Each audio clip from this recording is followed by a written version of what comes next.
Good evening, everyone. I hope you're all doing well. Welcome to T1 Academy. T1 Academy classes లో భాగంగా Indian హిస్టరీకి సంబంధించిన previous years questions discuss చేసుకుంటున్న విషయం మీకు అందరికీ తెలిసిందే. మరి లాస్ట్ క్లాస్ లో భాగంగా విజయనగర కింగ్డమ్ కి సంబంధించిన all type of previous years questions ని డిస్కస్ చేశాం. మరి ఈ రోజు నుంచి వరుసగా ముఘల్ ఎంపైర్ కి సంబంధించిన డిఫరెంట్ ప్రీవియస్ ఇయర్స్ క్వశ్చన్స్ ని 6 భాగాలు 6 పార్ట్స్ గా మనం డిస్కస్ చేసుకుందాం. ఫస్ట్ 2 పార్ట్స్ లో కింగ్స్ అండ్ వాళ్ళ రూలింగ్ టైంలో సంబంధించిన విషయాలు ఉంటాయి. ఫస్ట్ పార్ట్ లో బాబర్, హుమయూన్, షేర్షా సూరి, సూర్ ఎంపైర్ కి చెందిన షేర్షా సూరి ఉంటాడు కదా, ఆయనకు సంబంధించి సపరేట్ గా పెట్టకుండా ఇందులోనే పెడుతున్నాను. మరియు అక్బర్, ది గ్రేట్ అక్బర్ కి సంబంధించి పార్ట్ 1 క్లాస్ లో మాట్లాడుకుందాం. పార్ట్ 2 లో జహంగీర్, షాజహాన్ అండ్ ఔరంగజేబ్ సంబంధించిన విషయాలు. మరి పార్ట్ 3 లో ముఘల్ అడ్మినిస్ట్రేషన్ అండ్ పార్ట్ 4 లో ముఘల్ పీరియడ్ టైంలో music and paintings and architecture కి సంబంధించిన విషయాలు. మరియు పార్ట్ 5 లో ముఘల్ టైంలోని లిటరేచర్. పార్ట్ 6 లో miscellaneous topics and disintegration of Mughal empire కి సంబంధించిన విషయాలు. ఇలా ఇన్ డీటెయిల్డ్ గా చదువుకుందాం. ఇంత డీటెయిల్డ్ గా ఎందుకు చెప్తున్నానంటే మెడివల్ ఇండియాలో ఫస్ట్ క్వశ్చన్ ఫ్రేమ్ చేస్తే అది ముఘల్ ఎంపైర్ నుంచే ఉంటుంది. దాని తర్వాతనే విజయనగర, భక్తి సూఫీ మూమెంట్స్, మరాఠాస్ ఇలా వెళ్తారు. ఖచ్చితంగా ముఘల్ ఎంపైర్ మీద ప్రతి ఎగ్జామ్ లో 2 to 3 క్వశ్చన్స్ ఇస్తున్నారు. టీఎస్పిఎస్సి, టీజీపీఎస్సి వాళ్ళకు, అలాగే ఏపీపీఎస్సి వాళ్ళకు కూడా ముఘల్ ఎంపైర్ నుంచి క్వశ్చన్స్ వస్తున్నాయి. సో అందుకనే ముఘల్ ఎంపైర్ ని ఇంకా మీరు యూపీఎస్సీలో కూడా క్వశ్చన్స్ ఎక్స్పెక్ట్ చేస్తారు కదా, ప్రతిసారి వస్తాయి కదా. సో ఒక్కసారి ముఘల్ ఎంపైర్ మీద ఇక్కడ ప్రీవియస్ ఇయర్ క్వశ్చన్ చూస్తే మీరు మళ్ళీ దీన్ని ఇంకెక్కడా చూడాల్సిన అవసరం లేకుండా ఇక్కడే డీటెయిల్డ్ గా చెప్తున్నాను. Okay, right. Now coming on to the first question, that is Alam Khan one of those who invited Babur to invade India was. Babur ని ఇండియాని ఇన్వేడ్ చేయమని చెప్పి ముగ్గురు అడుగుతారు. ఇబ్రహీం లోడిని ఓడిపేసి ఇండియాని ఒక్యుపై చేసుకోమని చెప్పి ముగ్గురు అడుగుతారు. మరి ఆ ముగ్గురులో ఆలం ఖాన్ ఒకతను. మరి ఇంకిద్దరు ఎవరు? 3 people who asked Babur to India was 1 Alam Khan, 2 Daulat Khan, who is the governor of Punjab, and third one is Rana Sanga. Who is he? King of Mewar. వీళ్ళు ముగ్గురు బాబర్ ని ఇండియాని ఇన్వేడ్ చేయమని అడిగారు. మరి అందులో ఆలం ఖాన్ గురించి మనకి ఇక్కడ క్వశ్చన్ ఇచ్చారు. అసలు ఆలం ఖాన్ ఎవరు అని. Option A, he is an uncle of Ibrahim Lodi and a pretender to the throne of Delhi. కరెక్టా? ఎస్, ఇది correct option. He is an uncle of Ibrahim Lodi and Alam Khan తనకు ఢిల్లీ సింహాసనం మీద వారసత్వం హక్కు ఉందని చెప్పి బలంగా నమ్మిన వ్యక్తి. ఓకే, అంటే ఇబ్రాహిం లోడి లేకపోతే నేను కింగ్ అవుతామని చెప్పి ఆలం ఖాన్ ఆశించడం జరిగింది. Okay, option B, a cousin of Ibrahim Lodi who was ill treated and expelled from the country. ఏమంటున్నాడు?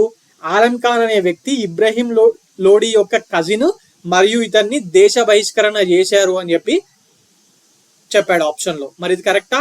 నో, ఇది తప్పు. Option C, the father of Dilawar Khan to whom cruel treatment was meted out by Ibrahim Lodi. ఇది కరెక్టా? ఇది తప్పే. Who is the father of Dilawar Khan? Father of Dilawar Khan ఎవరు? దౌలత్ ఖాన్ ఈయన Punjab province కి గవర్నర్ ఉండే. మరి ఈయనకు ఇబ్రహీం లోడికి చాలా డిస్ప్యూట్స్ ఉండే. సో ఇది ఒకవేళ దౌలత్ ఖాన్ గురించి ఇచ్చుంటే ఆప్షన్ సి కరెక్ట్ అవుతుండే. కానీ ఇక్కడ ఇచ్చింది ఆలం ఖాన్ గురించి కాబట్టి ఇది కూడా తప్పే. A high official in Punjab province who was very much discontented with Ibrahim Lodi's treatment to his tribe అంట. ఇది కూడా తప్పుడు స్టేట్మెంటే. యూపీఎస్సీ 2003 లో అడిగిన క్వశ్చన్. మరి ఆన్సర్ ఏంటి guys? Answer is a. Now coming on to the next question, the Mughal rulers of medieval India where. Mughal rulers ఉన్నారు కదా, వాళ్ళు ఏ ట్రైబ్ కి చెందిన వాళ్ళు అని చెప్పి, అంటే ఏ ట్రైబ్ కి చెందిన వాళ్ళు అని చెప్పి అడుగుతున్నాడు. Basically Mughal rulers belong to Chagatai branch of Turks. Chagatai అన్న చగతాయ్ టర్క్స్ అన్న ఒకటే. They belong to the Chagatai branch of Turks. Basic గా దిస్ చెగ్తాయ్ అనే పేరుని వీళ్ళకి ఎలా వచ్చిందంటే this they derived this name after the second son of Genghis Khan. Genghis Khan తెలుసు కదా, ఎస్, చెంగిస్ ఖాన్ యొక్క రెండవ కొడుకు నుంచి ఈ పేరుని వీళ్ళు తీసుకోవడం జరిగింది. Who is he? Basically is the ruler of central Asia. మంగోలియాకు సంబంధించిన వాడు, కానీ సెంట్రల్ ఏషియాను మరియు తుర్కిస్తాన్ ని మొత్తంని ఆయన పాలించడం జరిగింది. Okay, right. Now coming on to the next question. Which Mughal emperor followed Ottoman system of war in India? Ottoman system of war అంటే war styles ఉంటాయి కదా, అందులో Ottoman style or Ottoman system of warfare ని కింద ఇచ్చిన 4 options లో ఎవరు follow అయ్యారు అని చెప్పి క్వశ్చన్ అడుగుతున్నాడు. ఆప్షన్స్ చూడండి. Akbar, Shahjahan, C Babur, D none of the above. మరి ఎవరు దీన్ని ఫాలో అయింది? బాబర్. బేసిక్ గా ఒటోమన్ సిస్టమ్ ఆఫ్ వార్ లో 2 టైప్స్ ఉంటాయి. 2 టైప్ ఆఫ్ వార్ టెక్నిక్స్ ఉంటాయి. ఒకటేమో తుల్హుమా, దిస్ ఈస్ 1 తుల్హుమా. ఇంకొకటేమో అరబ్బా. ఈ 2 టెక్నిక్స్ ని వాడే ఇబ్రహీం లౌడీతో జరిగిన మొదటి పానిపట్ యుద్ధం ఉంది కదా, the first battle of Panipat, yes, 1526 లో జరిగింది కదా, అందులో బాబర్ సులువుగా విజయం సాధించడం జరిగింది. ఫస్ట్ బ్యాటిల్ ఆఫ్ పానిపట్ లో బాబర్ దగ్గర ఉన్న సైన్యం సంఖ్య ఎంత తెలుసా? జస్ట్ 15,000. అదే ఇబ్రహీం లోడీ దగ్గర 70,000 కన్నా ఎక్కువ మంది ఉన్నారు. దగ్గర 5 times ఉన్నారు. But still Babur emerged victorious. ఎలా? ఈ 2 వార్ఫేర్ టెక్నిక్స్ ని వాడి బాబర్ గెలుపొందడం జరిగింది. మరి తుల్హమా టెక్నిక్ అంటే ఏంటి? బేసిక్ గా ఇది ఏం లేదండి. తుల్హమా టెక్నిక్, ఈయన దగ్గర ఉన్న 15,000 సైన్యం ఉన్నారు కదా, అలా ఒక పెద్ద సైన్యాన్ని తీసుకొని అందులోకి వెళ్ళి స్మాల్ పార్ట్స్ గా ఆ సైన్యాన్ని డివైడ్ చేస్తారు. ఇక్కడ 2,000, ఇక్కడ 2,000, ఇక్కడ 2,000, ఇక్కడ 2,000, ఇట్లా 2,000, ఒక 3,000 ఇట్లా డివైడ్ చేస్తారు. ఈ సపరేట్ గా డివైడ్ చేసి ఇక్కడ ఇబ్రాహిం లోడి ఆర్మీ ఉంది కదా, ఇట్లా మెల్లమెల్లగా పోయి దీన్ని అన్ని సైడ్స్ నుంచి సరౌండ్ చేసి అటాక్ చేస్తారు. That is called tulughma strategy. ఇది మీరు బాహుబలి సినిమా చూసారా? బాహుబలి 1, అందులో ప్రభాస్ చెప్తాడు కదా, మన ప్రభాస్ అన్న, త్రిశూల వ్యూహం ఫాలో అవుదామని చెప్తాడు కదా. ఎస్, అది సేమ్ టైప్ అండి. అది ఇది సేమ్ వ్యూహము. చుట్టూ సరౌండ్ చేసి దాని తర్వాత అదును చూసి కొట్టి పడేస్తారు. ఓకే, అలాగే అరబ్బా టెక్నిక్ అని కూడా ఒకటి ఉంది. ఇదేంటంటే మన బుల్ల కార్డ్స్ లాగా కార్డ్స్ ఉంటాయి కదా, అంటే బుల్స్ ని ముందర పెట్టరు, జస్ట్ కార్డ్స్ ఉంటాయి. ఈ కార్డ్స్ ని ఇట్లా రోప్స్ తోని టై చేస్తారు. ఇట్లా ఒక 20-30 ఉంటాయి అనుకోరి మొత్తము. ఈ మధ్యలో గ్యాప్స్ లో ఆర్టిలరీ క్యానూన్స్ ఉంటాయి కదా, ఆ క్యానూన్స్ ని పెట్టి ఆపోజిట్ ఉన్న ఆర్మీని అటాక్ చేస్తారు. That is called araba style araba technique. Basically cannons అనేటివి మొట్టమొదటిసారిగా, ఆర్టిలరీస్ ఆర్ క్యానూన్ అనేది మొట్టమొదటిసారిగా ఇండియాలో వాడింది బాబరే. అంతకుముందు మన దేశంలో గన్ పౌడర్ వాడిన ఆర్టిలరీ సిస్టమ్ ని ఆర్టిలరీని యుద్ధంలో వాడింది మొట్టమొదటిసారిగా ఎవరు అంటే Babur. Okay, right. So which Mughal emperor followed Ottomans system of warfare in India అంటే ఏం చెప్తారు? Answer is Babur. Okay, right. Now coming on to the next question. Who among the following defeated Babur in the Battle of Sarepul? ఇది బాబర్ ఇండియాకు రాకన్నా ముందు జరిగింది. Okay, సారేపుల్, battle of సారేపుల్, ఇది బాబర్ ఇండియాకు రాకన్నా ముందు జరిగింది. బేసిక్ గా బాబర్ ఎప్పుడు పట్టాభిషేకులు అయ్యాడు? మనం ఏమనుకుంటాము, మన దగ్గర మాత్రమే 1526 నుంచి 1530 ఉన్నాడు కదా, అప్పుడే కింగ్ అని చెప్పి అనుకునేటోళ్ళు కూడా ఉన్నారు. కానీ కాదండి. బేసిక్ గా Babur invaded the throne of Samarkand or Fergana in 1494 after the death of his father at the age of 11 years.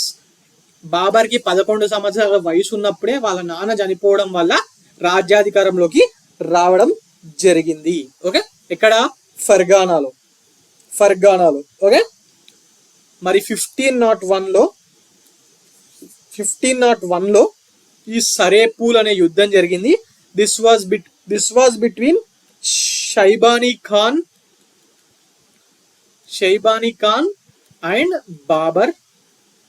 మరి Shaibani Khan defeated Babur and so మరి ఓడిపోవడం వల్ల బాబర్ తన రాజ్యాన్ని వదిలేసి అక్కడ నుంచి వెళ్ళిపోవడం జరిగింది. ఫర్గానాని వదిలేసి వెళ్ళిపోవడం జరిగింది. బేసికలీ ఈ యుద్ధంలో ఈ తుల్గుమా టెక్నిక్ ని షైబానీ ఖాన్ బాబర్ కి అపోజిట్ గా వాడాడు. ఓకే, సో మరి బాబర్ ఫస్ట్ ఫెర్గానాకు రాజయ్యిండు. అక్కడి నుంచి ఎక్కడికి వెళ్ళిండు? సమర్కండ్కి వెళ్ళిండు. సమర్కండ్ నుంచి తర్వాత కాబుల్కి వచ్చిండు. కాబుల్కి వచ్చి కాబుల్లో తన రాజ్యాన్ని ఎస్టాబ్లిష్ చేసుకోవడం జరిగింది. ఓకే, ఇన్ 1504 లో కాబుల్కి వచ్చి తన రాజ్యాన్ని ఎస్టాబ్లిష్ చేసుకోవడం జరిగింది. మరి దాని తర్వాత 1526 లో ఢిల్లీని అటాక్ చేసి రాజు అయ్యాడు. ఓకే, సో మరి ఆన్సర్ ఏమవుతుంది? Battle of Saripul who among the following defeated Babur అంటే ఆన్సర్ ఏమవుతుంది? Shaibani Khan. Okay, right. Now coming on to the next question.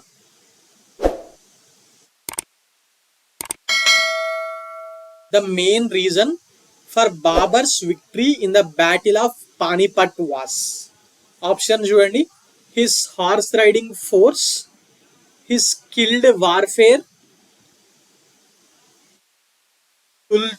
Tulhuma system, internal dispute among Afghans. ఇది ఆటోమేటిక్గా క్యాన్సిల్ అయిపోతుంది. ఇవి రెండు క్యాన్సిల్ అయిపోతాయి, రైట్? సో మిగిలింది ఏంది? ద మెయిన్ రీజన్ అన్నాడు. రీజన్ అనలే, ద మెయిన్ రీజన్ అన్నాడు. తుల్హుమా సిస్టమ్ ఒక రీజనే, స్కిల్డ్ వార్ఫేర్ ఒక రీజనే, ఇంటర్నల్ డిస్ప్యూట్ అమంగ్ ద అఫ్ఘన్స్ కూడా ఒక రీజన్. ఎట్లా? ఇబ్రహీం లోడి సోదరుడే కదా, సారీ ఇబ్రహీం లోడికి సంబంధించిన ఆలం ఖాన్ ఆయన సోదరుడు మరియు దౌలత్ ఖాన్ వీళ్ళిద్దరు ఇబ్రహీం లోడిని అపోజ్ చేస్తారు కదా. సో ఇది కూడా రీజనే, కాకపోతే మెయిన్ రీజన్ అంటున్నాడు. మరి మెయిన్ రీజన్ అయినప్పుడు ఏమవుతుంది? చాలా మంది తుల్హుమా సిస్టమ్ అనుకుంటారు, కానీ అది కాదు. ఈ స్కిల్డ్ వార్ఫేర్, ఈ తుల్హుమా సిస్టమ్ కూడా స్కిల్డ్ వార్ఫేర్ లో ఒక భాగమే కదండి, రైట్? అర్థమవుతుందా నేను చెప్పేది? అది కూడా ఒక భాగమే కదా. Yes, the main reason of Babur's victory in the battle of Panipat was his skilled warfare. Basically, the army of Babur was much smaller than Ibrahim Lodi, even though he won the battle with the help of his effective warfare policy and skilled warfare. Okay, మరి యుద్ధం తర్వాత బాబర్ ఇబ్రహీం లోడి గురించి మాట్లాడుతూ ఒక statement చేయడం జరిగింది. He said that Ibrahim Lodi was an inexperienced young man, careless in his movements, who marched without order, halted or retired without method and engaged without foresight అని. అంటే తెలుగులో ఏంటంటే ఇబ్రహీం లోడి ఒక యుద్ధంలో ఎక్స్పీరియన్స్ లేని ఒక యువకుడు కావడం వల్ల ఆయన యుద్ధంలో తన మూమెంట్స్ ఎప్పుడు ముందటికి రావాలి, ఎప్పుడు హాల్ట్ కావాలి, ఎప్పుడు రిటారియేట్ చేయాలి, ఇవన్నీ కూడా ఒక పద్ధతి, ఒక వ్యూహం అంటూ లేకుండా ఇష్టం వచ్చినట్టుగా చేసేసిండు. అందువల్లనే అతను ఓడిపోయిండు అని చెప్పి బాబర్ చెప్పడం జరిగింది. So what can you infer from that statement? Ibrahim Lodi was not having proper skilled warfare techniques Babur దగ్గర ఉండే. So that is the reason for the victory of Babur in the battle of Panipat. Okay, right. Coming on to the next question.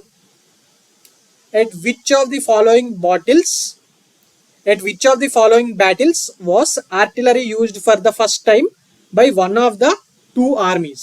ఇండియాలో మొట్టమొదటిసారిగా ఆర్టిలరీని ఏ యుద్ధంలో వాడాడు అని చెప్పి అడుగుతున్నాడు.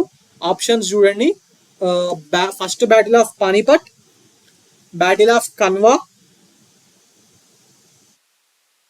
Battle of Plassey, third battle of Panipat అంటున్నాడు. మరి ఎక్కడ? ఇందాకే మాట్లాడుకున్నాం కదా, ఆర్టిలరీని మొట్టమొదటిసారిగా బాబర్ వాడాడు ఫస్ట్ బ్యాటిల్ ఆఫ్ పానిపట్ లో 1526 లో అని చెప్పి.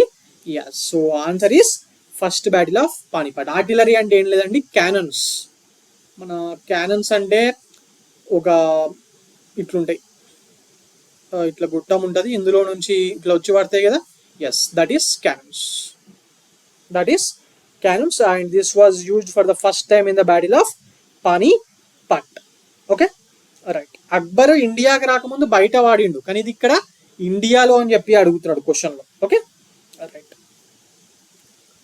Now coming on to the next question. Consider the following. The arrival of Babur in India led to the అని చెప్పి 3 స్టేట్మెంట్లు ఇచ్చి select the correct answers using the given codes అని చెప్పి అడుగుతున్నాడు. మరి బాబర్ ఇండియాకి రావడం వల్ల ఈ మూడిట్లో ఏవి జరిగాయో మనం ఇప్పుడు చూద్దాం. Okay. Introduction of gun powder in the sub continent. ఇందాకే చెప్పాను, ఆర్టిలరీ క్యాన్యూన్ యూసేజ్ అనేది బాబర్ ఫస్ట్ తెచ్చిండు, కానీ ఈ గన్ పౌడర్ యూసేజ్ అనేది ముందు నుంచే ఉంది ఇండియాలో ఆర్ ఇండియన్ సబ్ కాంటినెంట్ లో అని. సో ఈ స్టేట్మెంట్ తప్పు అవుతుంది. Introduction of the arch and domes in the region. Architecture అంటే టూమ్స్ ఉంటాయి కదా, టూమ్స్ లో ఆర్చ్ ని వాడడం కానీ లేకపోతే ఇట్లా డోమ్స్ ని వాడడం కానీ బాబర్ వచ్చిన తర్వాతనే ఉన్నాయి, అంతకుముందు లేవు అని చెప్పి అంటున్నాడు. అవునా? కాదు. ఈ సికిందర్ లోడి టూమ్ చాలా ఫేమస్ కదా, మరి అందులో మీరు డోమ్స్ ఆర్చెస్ ముందే చూసున్నారు కదా. ఎస్. మరి ఇండియాలో అయితే అంత ముస్లిమ్స్ రాకముందు నుంచి కూడా ఆర్ట్స్ అనేటివి ఉన్నాయి కదా. ఎస్. సో ఈ స్టేట్మెంట్ కూడా తప్పే. So the establishment of Timurid dynasty in the region, ఇది కరెక్టా? ఎస్, ఇది 100% థర్డ్ స్టేట్మెంట్ కరెక్ట్. ఎందుకు? మరి ఈయన వల్లనే కదా. టిమురుడ్ డైనాసిటీ అంటే ఏంది? ముఘల్స్ కి సంబంధించిందే కదా. Yes, he establish the Mughal dynasty or Timurid dynasty in India after the victory of Panipat in 1526. And ఈ ఆర్చ్ అండ్ డోమ్స్ అనేటివి సుల్తానేట్ పీరియడ్ నుంచి ఉండడం జరిగింది. So what can we say? Babur did not influence the architecture of India. There was already ఇండియాలో architecture చాలా ఉండింది. మరి ఈయన కొత్తగా వచ్చి డోమ్స్ ఇంట్రడ్యూస్ చేసింది ఏమీ లేదు. సో ఆన్సర్ ఏమవుతుంది? Option B. Only 3 is the correct answer, guys. Only 3 is the correct answer. Okay, right. UPSC 2015 లో అడిగిన క్వశ్చన్. ఓకే, చూడండి. కాన్సెప్ట్ మీద అడుగుతున్నాడు. గన్ పౌడర్ అంతకన్నా ముందే ఉందా, ఈయననే తెచ్చిండా, ఇలాంటివన్నీ మీరు క్యాలిక్యులేట్ చేసుకోవాల్సి వస్తుంది. ఢిల్లీ సుల్తాన్ టైంలో ఉండేనా లేదు బాబరే తీసుకొచ్చిండా, ఇట్లాన్ని చూడాల్సి వస్తుంది. ఓకే, ఓన్లీ ఎలిమినేషన్ కుదరదు. థర్డ్ పాయింట్ అందరికి తెలుసు, కానీ థర్డ్ ఉన్నది ఉంచుకొని థర్డ్ లేని తీసేద్దాం అనుకుంటే ఏమవుతుంది? ఇది ఒకటే క్యాన్సిల్ అవుతుంది, వేరే మూడిట్లోకి వెళ్ళి తీయాల్సి వస్తుంది కదా. Yes. Coming on to the next question. In which one of the following battles Rana Sanga fought against Babur? బాబర్ని రాణా సంగా ఆఫ్ మేవార్ ఇండియాకు వచ్చి ఇండియాని ఇన్వేడ్ చేయమని కోరింది కరెక్టే. బట్ దాని తర్వాత వాళ్ళిద్దరి మధ్యలో ఇంట్రెస్ట్ అంటే పొలిటికల్ ఇంట్రెస్ట్ ఉంటాయి కదా. ఆయన వచ్చి ఏదో ఇబ్రాహిం లోడిని పడేసి వెళ్ళిపోతే నేను కావచ్చు అనుకుని ఉంటాడు రాణా సంగా ఆఫ్ మేవార్. ఆలం ఖాన్ అనుకున్నాడు కదా, ఆలం ఖాన్ దౌలత్ ఖాన్ అట్లే అనుకుని ఉండొచ్చు. కానీ బాబర్ వచ్చి ఇంత పెద్ద సామ్రాజ్యం ఇక్కడనే ఉండేసరికి ఇక్కడనే సెటిల్ అయిపోతాడు. సో మరి పొలిటికల్ ఇంట్రెస్ట్ ఇద్దరి సపరేట్ అయినప్పుడు గొడవ జరగడం సహజమే కదా. ఎస్. మరి అలా చూసుకుంటే మరి రాణా సంగాకు మరియు బాబర్ కి మధ్య జరిగిన యుద్ధం ఏది అని చెప్పి అడుగుతున్నాడు. ఆప్షన్స్ చూడండి. ఫస్ట్ బ్యాటిల్ ఆఫ్ పానిపట్ అంట. బ్యాటిల్ ఆఫ్ పానిపట్ వీరిద్దరి మధ్య జరిగిందా? ఇప్పటి వరకు మాట్లాడుకున్నాం కదా, ఇబ్రాహిం లోడికి బాబర్ కి మధ్యలో కదా. సో ఇది తప్పు. Next battle of Khanwa. Yes, ఇది కరెక్ట్. 1527 లో the battle of Khanwa was fought between Babur and Rana Sanga of Mewar. ఈ యుద్ధంలో బాబర్ రాణా సంగాను ఓడిపోయడం జరిగింది. మరి ఈ బ్యాటిల్లోనే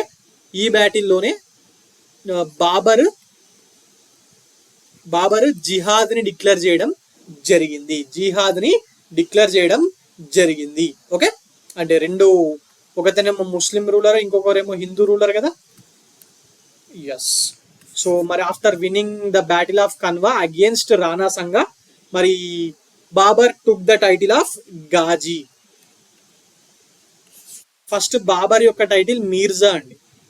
కాబుల్ ని గెలిచిన తర్వాత టైటిల్ ఏం తీసుకున్నాడు? పాదుషా.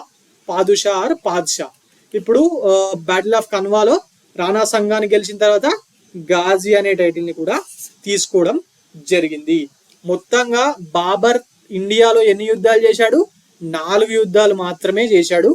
ఒకటేమో 1526 లో. సో ఆన్సర్ ఇది.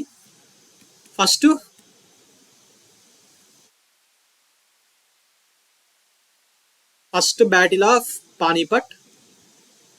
ఇది అయిపోగానే నెక్స్ట్ ఇయరే 1527 లో బ్యాటిల్ ఆఫ్ కన్వా.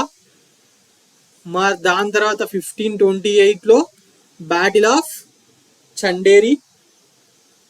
ఈ మధ్యప్రదేశ్లో చండేరి రాజు అయిన మెదినీ రాయ్కి అపోజిట్ గా చేసి గెలుపొందడం జరిగింది.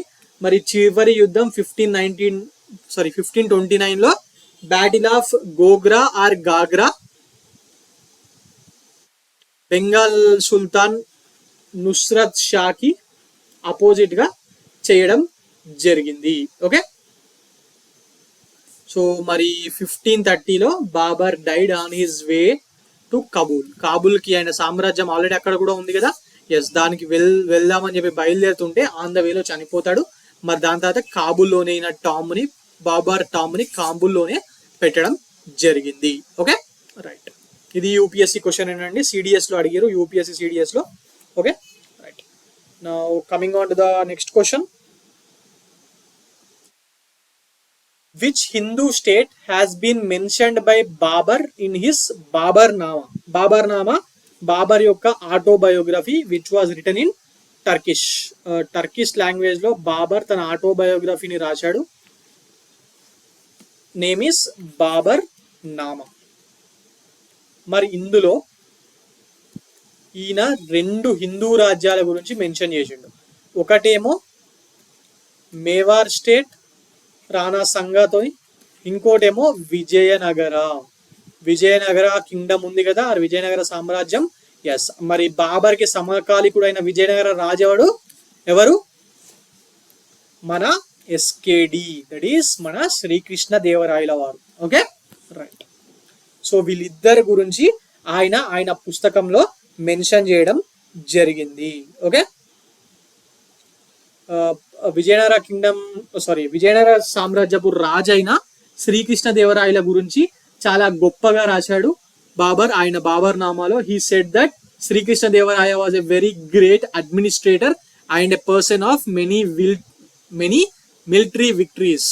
సౌత్ ఇండియాలో ఉన్న చాలా గొప్ప రాజు అని చెప్పి మెన్షన్ చేయడం జరిగింది. And a pattern of poets అని కూడా మెన్షన్ చేయడం జరిగింది. అంటే ఏం లేదు, తన కోర్ట్ లో పోయిట్స్ ని చాలా మంది ఉంచుకుంటే ప్యాటర్న్ ఆఫ్ పోయిట్స్ అని చెప్పి అంటారు. ఓకే, సో మరి ఇంకా తుజుక్కై బాబురి అన్న బాబర్నామా అంతా ఒక్కటే. ఓకే, మరి ఇందులో ఇండియాకి సంబంధించిన జాగ్రఫీ, ఇక్కడ ఉన్న రివర్స్ గురించి, mountains, forest, flora and fauna, వీళ్ళన్నిటి గురించి, అలాగే ఇండియా ఎంత ప్రాస్పరస్ కంట్రీయో, మన ఇండియాలో ఉన్న ఫెర్టైల్ ల్యాండ్స్, ఇట్లా అన్నిటి గురించి సపరేట్ గా మెన్షన్ చేయడం జరిగింది. అందువల్లనే ఈయన బాబర్ రాసిన ఈ బాబర్నామా వరల్డ్ వైడ్ గా చాలా చాలా గుర్తింపు ఉంది. Okay, right.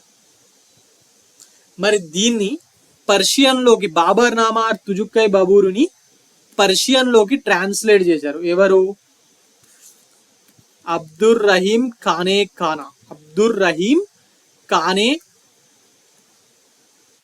ఖానా అనే వ్యక్తి అక్బర్ టైంలో, అంటే అక్బర్ పరిపాలిస్తున్న టైంలో దీన్ని పర్షియన్ లోకి ట్రాన్స్లేట్ చేయడం జరిగింది. మరి ఇంగ్లీష్ లో కూడా ట్రాన్స్లేట్ చేశారు బాబర్ నామాని. అదెవరు చేసిర్రు?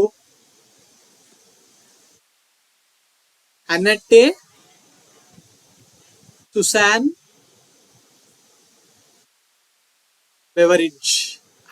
సుసాన్ బెవరేజ్ బాబర్ నామాను ఇంగ్లీష్ లోకి ట్రాన్స్లేట్ చేయడం జరిగింది. ఒక్క ముక్కలో చెప్పాలంటే బాబర్ నామాలో బాబర్ ఇండియాకి సంబంధించిన social, economic, political and geographical conditions గురించి డీటెయిల్డ్ గా అందులో రాయడం జరిగింది. Okay, right. మరి బాబర్ ఓన్లీ హిందూ రాజ్యాల గురించి మాత్రమే మెన్షన్ చేశాడా బాబర్ నామాలో? కాదు. ఆ టైంలో ఉన్న లోడీస్ గురించి, బహమ్మనీ సుల్తాన్ల గురించి, గుజరాత్ సుల్తానేట్ గురించి, మాల్వా సుల్తానేట్ గురించి, అలాగే బెంగాల్లో ఉన్న ఇలియాస్ షాయిస్ ఉండేవాళ్ళు కదా, ఎస్, ఆ ఇలియాస్ షాయిస్ గురించి కూడా ఈయన అందులో మెన్షన్ చేయడం జరిగింది. Okay, right. So now coming on to the next question. Assertion reasoning type question ఇది. అసర్షన్ ఏంటి? బాబర్ రోట్ హిస్ మెమోర్స్ ఇన్ తుర్కీ. కరెక్టే. లాస్ట్ క్వశ్చన్ ఎందుకు అంత డీటెయిల్డ్ గా చెప్పాను అర్థమవుతుందా? ఇక్కడ చూడండి, ఇప్పుడు ఇక్కడ ఎక్స్ప్లెయిన్ చేయాల్సిన అవసరం లేదు. ఇందాకే మాట్లాడుకున్నాం, ఇది correct statement. Turki was official language of the Mughal court. అవునా? కాదు. అయినా టర్కిష్ లో రాసి ఉండొచ్చు, బట్ మొఘల్ కోర్ట్ యొక్క అఫీషియల్ లాంగ్వేజ్ పర్షియన్.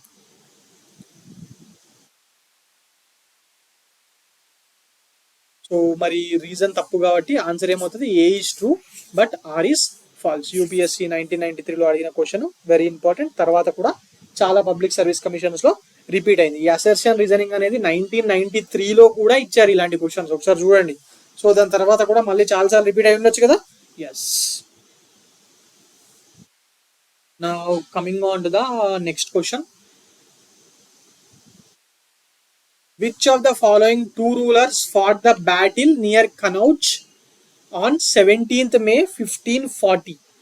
17 మే 1540 సంవత్సరంలో బ్యాటిల్ ఆఫ్ కనౌజ్ ఏ ఇద్దరు రూలర్ మధ్య జరిగింది అని చెప్పి అడుగుతున్నాడు.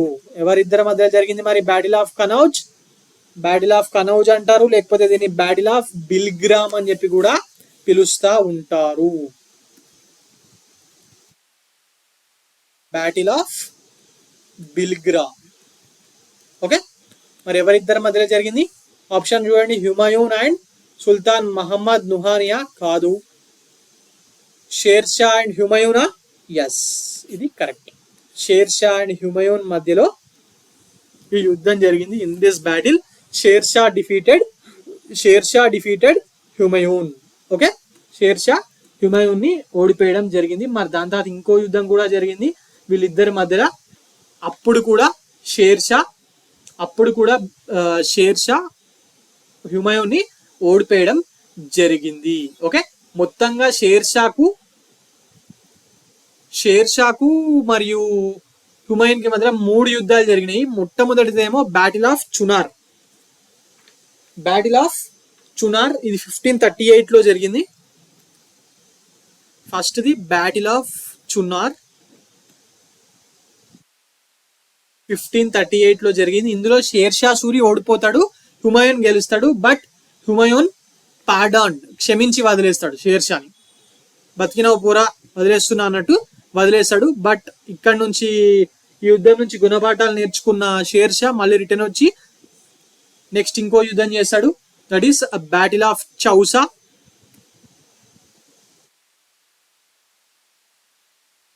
ఇన్ 1539 ఈ యుద్ధంలో Humayun was defeated by Sher చేతిలో హుమాయూన్ ఓడిపోయి బ్యాటిల్ ఫీల్డ్ నుంచి తప్పించుకొని పారిపోతాడు.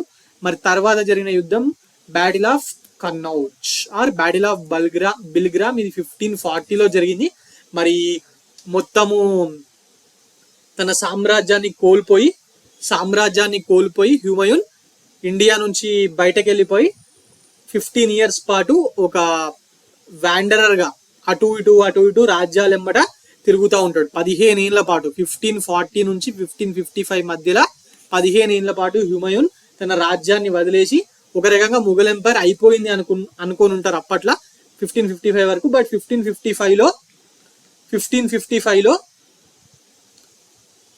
అప్పటికే షేర్షా సూరి చనిపోయి ఉంటాడు. షేర్షా సూరి చనిపోయిన తర్వాత హుమాయూన్ మళ్ళీ తిరిగి వచ్చి షేర్షా సూరి యొక్క గ్రాండ్ సన్ అయిన సిర్హిండ్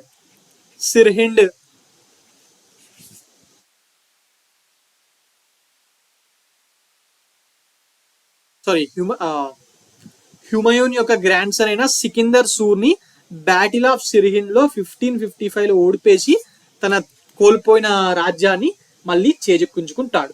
ఓకే, రైట్. మరి ఇన్ని 15 సంవత్సరాల పాటు మరి హుమాయూన్ ఎక్కడున్నాడు అంటే he was given asylum by Sultan of Iran called Shah Tahmasp.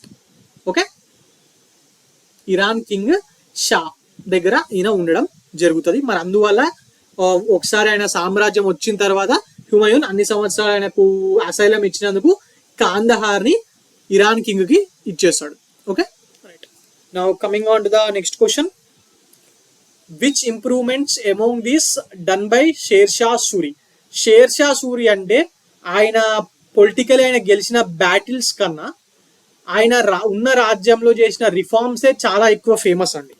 Okay, so మరి ఆయన ఏ రిఫార్మ్స్ చేసిండని చెప్పి అడుగుతున్నాడు. ఆప్షన్స్ చూడండి, ఫస్ట్ స్టేట్మెంట్ చూడండి. Revenue reforms, administrative reforms, military reforms, currency system reforms. ఈ అన్ని రిఫార్మ్స్ చేసిండు కదా. సో ఆన్సర్ ఏమవుతుంది? All of the above. మరి ఇన్ బేసిక్ ఈయన చేసిన రెవెన్యూ రిఫార్మ్స్ గురించి, అడ్మినిస్ట్రేటివ్ రిఫార్మ్స్ గురించి, మిలిటరీ రిఫార్మ్స్ గురించి, కరెన్సీ సిస్టమ్ రిఫార్మ్స్ గురించి కూడా ఒక 2 నిమిషాలు అట్లా పైన చూద్దాం. ఓకే,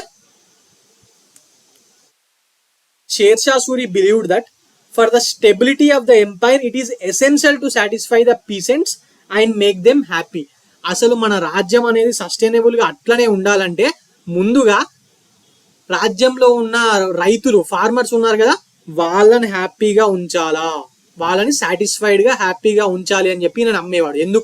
ఎందుకంటే వాళ్ళే కదా ట్యాక్స్ కట్టేది, వేరే వాళ్ళు ఎవరో కాదు కదా ట్యాక్స్ కట్టేది. మెయిన్ ట్యాక్స్ మెడివల్ ఇండియాలో ఏ రాజ్యం ఉన్నా మెయిన్ ట్యాక్స్ ఎక్కడి నుంచి వచ్చింది? ల్యాండ్ నుంచే కదా, ల్యాండ్ రెవెన్యూ నుంచే కదా. సో మరి అందుకే ఈయన ఆ పీసెంట్స్ తోని డైరెక్ట్ కాంటాక్ట్ పెట్టుకొని మరి వాళ్ళని సంతోషంగా సాటిస్ఫైడ్ గా ఉంచడానికి రోయట్వారీ సిస్టమ్ ని తీసుకురావడం జరిగింది. ఈ సిస్టమ్ ప్రకారం ఆయన రైతులతో మిడిల్ మ్యాన్ మొత్తాన్ని ఎలిమినేట్ చేసి రైతులతో డైరెక్ట్ గా కాంటాక్ట్ పెట్టుకున్నాడు. మరియు అది వసూలు చేయడం కూడా, ల్యాండ్ ఎంత ఉంది, ఏ క్రాప్ వేస్తురు, మరి లాస్ట్ 10 years లో ఎంత వచ్చింది, దాని మీదకి ఇంత పర్సెంట్ ఇవ్వండి, ఇట్లా కోఆర్డియల్ రిలేషన్స్ అనేది మెయింటైన్ చేసిండు. Okay, right. ఇక అడ్మినిస్ట్రేటివ్ రిఫార్మ్స్. ఈయన రాజ్యాన్ని మొత్తాన్ని ప్రావిన్సెస్ గా, డిస్ట్రిక్ట్స్ గా ఇట్లా డివైడ్ చేసిండు. మరి ఆ చేసిన దానికి సపరేట్ గా ఆఫీసర్స్ ని కూడా నియమించడం జరిగింది. షిక్దార్ అనేవాడిని మిలిటరీ ఆఫీసర్ గా ఒక్కొక్క డిస్ట్రిక్ట్ కి పెట్టిండు. మరి ఇంకా సబ్ డిస్ట్రిక్ట్స్ లో కూడా అఫీషియల్స్ ఉండే, వాళ్ళని కూడా డిఫరెంట్ అఫీషియల్స్ ని పెట్టడం జరిగింది. సో దట్ రెవెన్యూ కలెక్షన్ కానివ్వండి, మన పోలీసింగ్ కానివ్వండి, ఇవన్నీ ఎఫెక్టివ్ గా ఉండడానికి పెట్టడం జరిగింది. ఇక military reforms. Sher Shah Suri has introduced many reforms in the military sector for consolidating his empire. Basically ఈయన తీసుకొచ్చిన రిఫార్మ్స్ అన్ని కూడా he inspired from Alauddin Khilji military reforms నుంచి ఇన్స్పిరేషన్ పొంది ఈయన కూడా డిఫరెంట్ మిలిటరీ రిఫార్మ్స్ చేయడం జరిగింది. బేసిక్ గా అంతకుముందు ఎట్లుంటుండే, మన్సబ్దార్ ఆ టైప్ సిస్టమ్ ఉంటుండే కదా, వాళ్ళకి ఇచ్చేసి వాళ్ళ కింద సోల్జర్స్ ని పెట్టుకొని యుద్ధం అవసరం ఉన్నప్పుడు మన్సబ్దార్లు తీసుకురావాలి. ఈ సిస్టమ్ నడుస్తుండే కదా. కానీ ఈయన టైంలో ఎట్లయిందంటే he recruited and paid the soldiers directly. Soldiers ని డైరెక్ట్ గా ఈయననే రిక్రూట్ చేసుకొని ఒక్కొక్కరికి సపరేట్ గా జీతం ఇచ్చిండు. ఓకే, మరి అలాగే వాళ్ళ ఎవ్రీ సోల్జర్ ఫేస్ ని రికార్డ్ చేసుకొని, మరి సోల్జర్ దగ్గర ఉండే హార్సెస్ ఉంటాయి కదా, వాటిని బ్రాండింగ్ చేసేవాడు. ఆ డాగ్ సిస్టమ్ అంటాం కదా, branding of horses type. Yes, అది మొట్టమొదటిసారిగా ఈయనే స్టార్ట్ చేసిండు. మరి సోల్జర్స్ ఫేస్ ని రికార్డ్ చేయడము, వాళ్ళ హార్సెస్ ని బ్రాండ్ చేయడము, అంటే ఇంపీరియల్, మనం ఇప్పుడు స్టాంపులు కొడతారు కదా మన దగ్గర, అట్లా స్టాంపులు కొట్టే కాన్సెప్ట్ ని ఫ్రాడ్స్ జరగకుండా ఈయనే తీసుకురావడం జరిగింది. ఇక కరెన్సీ సిస్టమ్ రిఫార్మ్స్ అనేది మొత్తము ఒక రకంగా కాయిన్స్ కి సంబంధించిన చాలా ఎక్స్పెరిమెంట్స్ చేసిండండి. ఆయన అప్పుడు చేసిన ఎక్స్పెరిమెంట్స్ మూలంగానే దాని తర్వాత వచ్చిన బ్రిటిష్ కరెన్సీ ఉంది కదా, అది దీని నుంచే వాళ్ళు బ్రిటిషర్స్ కూడా ఈయన తీసుకొచ్చిన వాటి నుంచే ఇన్స్పిరేషన్ పొంది వాడుకున్నారు దాన్ని అని చెప్పి హిస్టోరియన్ విఎస్ స్మిత్ చెప్పడం జరిగింది. బేసిక్ గా Sher Shah Suri has introduced after the end of Delhi sultanate. This man was the first ruler to introduce pure gold coins. Okay, మరి ఈయన గోల్డ్ కాయిన్స్ ని, సిల్వర్ కాయిన్స్ ని, కాపర్ కాయిన్స్ ని తీసుకురావడం జరిగింది. మరి మధ్యలో చాలా సంవత్సరాలు మిక్స్డ్ మెటల్ కాయిన్స్ ఉంటుండే, వాటి ప్లేస్ లో ఇలా సపరేట్ కాయిన్స్ ని తీసుకురావడం జరిగింది. Okay, right. సో మరి మన ఆన్సర్ ఏంటి? ఆల్ ద అబోవ్ కదా. Now coming on to the next question. After the downfall of the Delhi sultanate, who was the first ruler to issue the gold coins? ఇందాకనే last question లో last part ఇదే కదా మనం మాట్లాడుకున్నది. షేర్ షా సూరియే కదా. అక్బర్, హుమాయూన్, షాజహాన్, షేర్ షా. ఎవరు? షేర్ షా షేర్ షా సూరి తెచ్చిన దాన్నే ఒక రకంగా అక్బరు ఫాలో కావడం జరిగింది. Okay, right. Coming on to the next question. Who among the following has constructed mausoleum for his emperor husband? Mausoleum అన్న టూంబ్ అన్న ఒకటే. ఆప్షన్ చూడండి: షా బేగం, హాజీ బేగం, ముంతాజ్ మహల్ బేగం, నూరనిసా బేగం. చనిపోయిన తన హస్బెండ్ కి ఆయన బతుకున్నప్పుడే కట్టి ఉండొచ్చు, తర్వాత చనిపోతారని చెప్పి కూడా టూంబ్ ఎవరు కట్టించారు అని చెప్పి అడుగుతున్నాడు. బేసిక్ గా ఏ టూంబ్ గురించి మాట్లాడుతుంది ఇక్కడ? The tomb of Humayun, UNESCO world heritage site కదా. Yes, tomb of Humayun in Delhi or Humayun tomb.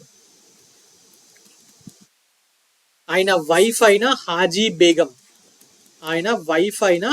Haji Begum గారు ఢిల్లీలో హుమయూన్ టూమ్ ని కట్టించడం జరిగింది. మరి దీనికి ఆర్కిటెక్ట్ ఎవరు? హుమయూన్ టాంబ్ యొక్క ఆర్కిటెక్ట్ మీద కూడా చాలా సార్లు క్వశ్చన్స్ వచ్చాయి. దీనికి ఆర్కిటెక్ట్ మిరక్ మీర్జా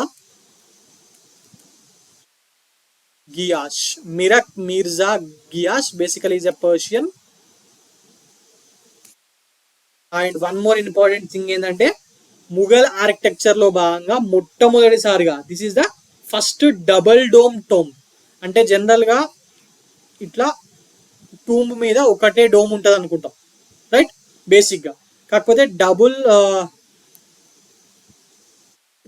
డోమ్ ఉన్న టూంబ్స్ ని ఈమె మొట్టమొదటిసారిగా కట్టించడం జరిగింది. అంటే ఇట్లా మెయిన్ కాంప్లెక్స్ లో ఒక బిల్డింగ్ మీద ఒక టూంబ్, మెయిన్ టూంబ్ ఇది. దాని తర్వాత చిన్న చిన్నవి, ఇక్కడ ఒకటి, వెనకాల ఒకటి, ఇట్లా మల్టిపుల్ డోమ్స్ ఉన్న టూంబ్స్ ని మొట్టమొదటిసారిగా హుమయూన్ టూంబ్ లోనే వాడడం జరిగింది. ఓకే, మీరు ఢిల్లీకి వెళ్ళినట్టు అయితే హుమయూన్ టూంబ్ ఖచ్చితంగా చూడండి, చాలా ఫేమస్ ప్లేస్. చుట్టూ గార్డెన్ ఉండి మధ్యలో హుమయూన్ టూంబ్ ఉంటుంది. రెడ్ శాండ్ స్టోన్ తో కట్టిరు, చాలా బాగుంటది. ఒకసారి వెళ్ళినప్పుడు చూడండి. ఓకే, ఢిల్లీ, ఆగ్రా, సికిందరా ఈ చుట్టుపక్కల ఏరియాల్లో ముఘల్ ఆర్కిటెక్చర్ సంబంధించిన చాలా చాలా ఇంపార్టెంట్ ప్లేసెస్ ఉన్నాయి. Okay, right. Now coming on to the next question. Who introduced coin of silver? ఇది కూడా ఇందాకే మాట్లాడుకున్నాం కదా. ఎవరు? షేర్ షా సూరియే కదా. Yes, Sher Shah Suri gold coins ని, సిల్వర్ కాయిన్స్ ని, కాపర్ కాయిన్స్ ని ఇంట్రడ్యూస్ చేసిండు. అంటే pure gold coin, pure silver coin, pure copper coins. ఇంతకుముందు ఎట్లా అంటే మిక్స్డ్ మెటల్ కాయిన్స్ ఉంటుండే, బట్ ఈయన అట్లా కాకుండా సపరేట్ గా కాయిన్స్ ని తీసుకొచ్చిండు. అంటే ఆ గోల్డ్ వాల్యూ ఎంతనో ఆ కాయిన్ వాల్యూ అంత అన్నట్టు. Okay, right. మళ్ళీ ఈ కాయిన్స్ మీద షేర్ షా సూరి యొక్క నేము అండ్ ఎక్కడైతే ఏ మింట్ లో అది తయారైందో దాని పేరు అనేది అరబిక్ లాంగ్వేజ్ లో దేవనాగిరి స్క్రిప్ట్ లో మెన్షన్ చేయబడి ఉండేదంట. Okay, answer is Sher Shah Suri. Death of Sher Shah Suri occurred in. ఈయన ఎట్లా చనిపోయింది అనేది ఒక పెద్ద స్టోరీ అండి. కొత్త ఎన్సీఆర్టీలో, ఓల్డ్ ఎన్సీఆర్టీలో దానికి సంబంధించిన ఒక ఫోటో కూడా ఉంటుంది. బేసిక్ గా Sher Shah Suri died in 1545 while he was seizing a fort in Kalinjar. Rajputs మీదకి యుద్ధంకి వెళ్ళి కలింజర్ అనే ఫోర్ట్ ని బీసీజ్ చేసి ఆక్యుపై చేసుకునే టైంలో దాన్ని కూలగొట్టడానికి చూస్తాడు. ఆ ఫోర్ట్ ని ఎన్ని టెక్నిక్స్ వాడినా చేయలేకపోతాడు. సో ఏం చేస్తాడు, మొత్తం ఆ ఫోర్ట్ చుట్టూ గన్ పౌడర్ పెట్టి మొత్తం పేల్చేయాలనుకుంటాడు. కాకపోతే పెట్టేటప్పుడు గన్ పౌడర్ ఎక్కువైపోయి ఆ చుట్టుపక్కల ఉన్న షేర్ షా సూరి ఆయన ఆర్మీలో ఉన్న చాలా మంది కూడా ఆ గన్ పౌడర్ తో పాటే ఆ ఫోర్ట్ తో పాటే చనిపోవడం జరిగింది. ఓకే, మరి ఇది ఎక్కడ? కలింజర్ లో. Okay, and this is the last campaign of Sher Shah Suri. Last campaign ఎందుకు అవుతుంది? అక్కడే అనిపోయింది కదా, సో ఆటోమేటిక్గా అదే అవుతుంది కదా. Yes. So now coming on to the next question. What was the exchange rate of silver rupiya? Sher Shah Suri తెచ్చిన సిల్వర్ కాయిన్ ఉంది కదా, ఎస్, దాని గురించే మాట్లాడుతున్నాం. సో బేసిక్ గా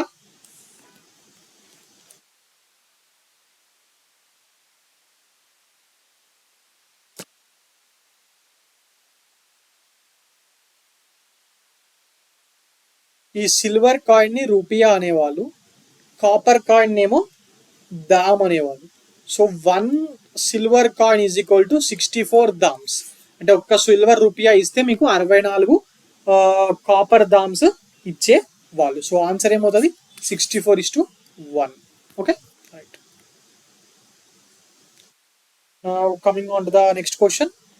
సుర్ ఎంపైర్ అండి. ఇది మనము చెప్పాను కదా, బాబర్, హుమాయూన్తో పాటు షేర్ షా సూరి అలాగే అక్బర్ గురించి కూడా మాట్లాడతామని చెప్పి. ఎస్, అందుకే షేర్ షా సూరి క్వశ్చన్స్ ఇక్కడ వస్తున్నాయి. అదేంటి సార్ మళ్ళీ ముఘల్ పెట్టి షేర్ షా సూరి గురించి చెప్తున్నారని చెప్పి అడగకండి. Okay right. With reference to Sher Shah Suri, which of the following statement is correct? Options చూడండి. He was the architect of a brilliant administrative system. ఇందాకే చెప్పాను, ఆయన చేసిన యుద్ధాలు, గెలిచిన యుద్ధాల కన్నా ఆల్రెడీ ఆక్యుపై చేసిన సామ్రాజ్యంలో ఆయన పరిపాలనకే చాలా ఎక్కువ పేరు వచ్చిందని చెప్పాను కదా. ఎస్, సో ఈ స్టేట్మెంట్ కరెక్ట్. ఇది యూపీఎస్సీలో అడిగిన క్వశ్చన్ అండి, సిడిఎస్ 2021లో అడిగారు. However, his qualities as a ruler were not more remarkable than his victories on the field of battle. ఇప్పుడేది ఫస్ట్ పాయింట్ చెప్పేటప్పుడు చెప్పాను కదా. ఎస్, ఏం చెప్పాను? వేర్ రిమార్కబుల్ అన్నాను. యుద్ధాల్లో ఆయన గెలిచిన విక్టరీస్ కన్నా అడ్మినిస్ట్రేటర్గా ఆయన చేసిన పరిపాలన ఎక్కువ ఫేమస్ అన్నాను. ఇక్కడ ఏమంటున్నాడు? నాట్ దాట్ ఫేమస్ అంటున్నాడు. సో ఇది తప్పుడు స్టేట్మెంట్. ఆన్సర్ ఏమవుతుంది? Only one is the correct answer guys. Coming on to the next question. Where is mausoleum of Sher Shah? అంటే టూంబ్ అన్న మొసోలేం అన్న ఒకటే, ఇది ఎక్కడ ఉంది అని చెప్పి అడుగుతున్నాడు. ఓకే, సో ఆప్షన్స్ చూడండి. ససారం, బి ఢిల్లీ, సి కలింజర్, డి సోనార్గాన్. ఏమనుకుంటాం? కలింజర్ అని అనుకుంటాం. ఎందుకు? అక్కడనే చనిపోయాడు కదా. మరి రాజస్థాన్లో కలింగర్లో చనిపోయాడు, అక్కడనే కట్టిరు అనుకుంటాం కదా. కానీ కాదండి, ఇది ససారం, బీహార్లో ఉన్న ససారంలో దీన్ని కట్టడం జరిగింది. ఓకే, బేసిక్గా ఈయన టూంబ్కి ఒక ప్రత్యేకత ఉందండి. ఒక రివర్ ట్యాంక్, అంటే మన ఇప్పుడు మిషన్ భగీరథ ట్యాంక్స్ ఉన్నాయి కదా, అంటే మిషన్ భగీరథ చెరువులు ఉన్నాయి కదా. ఎస్, అట్లా బీహార్లో ఒక చెరువు మధ్యలో ఈయన టూంబ్ కట్టిరు.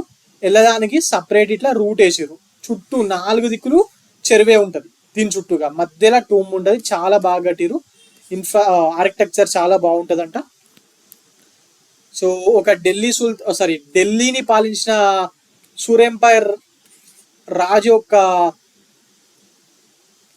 సమాధి ఎక్కడో బీహార్లో ససారంలో ఉంటది అని చెప్పి సబ్జెక్ట్ తెలిసిన వాళ్ళకు మాత్రమే తెలుస్తుంది. లేకపోతే ఢిల్లీ అనో లేకపోతే ఇక్కడ కలింగర్లో చనిపోయిన కాబట్టి ఇదనో పెట్టేస్తారు. బట్ ఇట్స్ ఆన్సర్ ఈస్ ససారం అండి. ససారం. మరి మన this is related to whom అండి. ఇంకా షేర్ షా సూరి కాకుండా ఇంకొక ప్రముఖమైన వ్యక్తికి కూడా ఇది రిలేట్ అయి ఉంటుంది. ఎవరది? బాబు జగ్జీవన్ రామ్. బాబు జగ్జీవన్ రామ్ గారికి ససారంతో రిలేషన్ ఉంది. ఓకే, అంటే ఆయన అక్కడ నుంచి ఎంపీగా గెలుపొందారు. ఆయన కూతురు మీరా కుమార్ ఉన్నారు కదా, మరి మన తెలంగాణ ఇచ్చినప్పుడు ఆమె కదా లోక్సభ స్పీకర్. మరి ఆమె కూడా ఇక్కడ నుంచి ఎంపీగా 2 సార్లు గెలుపొందడం జరిగింది. Okay right. And this tomb of Sher Shah Suri in Sasaram is regarded as one of the noble specimens of Afghan infrastructure in India. Afghan architecture in India. Okay right. Now coming on to the next question. Which one of the following is a monument constructed by Sher Shah? Options చూడండి. షేర్ షా కింది ఇచ్చిన 4 ఏది కట్టించిండు అని చెప్పి అడుగుతున్నారు. Options 1 Qila i Kuhna at Delhi. Option B Atala Masjid at Jaunpur. Option C Barasona Masjid at Gaur. Option D Quwwatul Islam mosque at Delhi. ఇది UPSC 1993లో అడిగిన క్వశ్చన్. దాని తర్వాత చాలా పబ్లిక్ సర్వీస్ కమిషన్స్ ఎగ్జామ్స్లో రిపీట్ అయింది. ఇదైతే 100% తప్పు. ఎందుకు? కువ్వతుల్ ఇస్లాం మాస్క్ ఎవరు కట్టించారు? కుతుబుద్దీన్ ఐబక్ కదా, స్లేవ్ డైనాసిటీ. ఇది తప్పు. ఈయన కట్టించింది ఏంటంటే కిలా ఐ కునా ఎట్ ఢిల్లీ. బేసిక్ గా ఈయన time period, share Shah Suri పాలించిన టైం ఇండియన్ ఆర్కిటెక్చర్ కి వన్ ఆఫ్ ద రెవల్యూషనరీ ఎరా అని అంటారు. he built this Qila-i-Kuna in 1542. Okay, revolutionary ఏరా అంటే చాలా ఎక్కువ కట్టించిండని కాదు, అప్పటి వరకు ఉన్న వాటితో డిఫరెంట్ గా కట్టించిండని. Okay, right.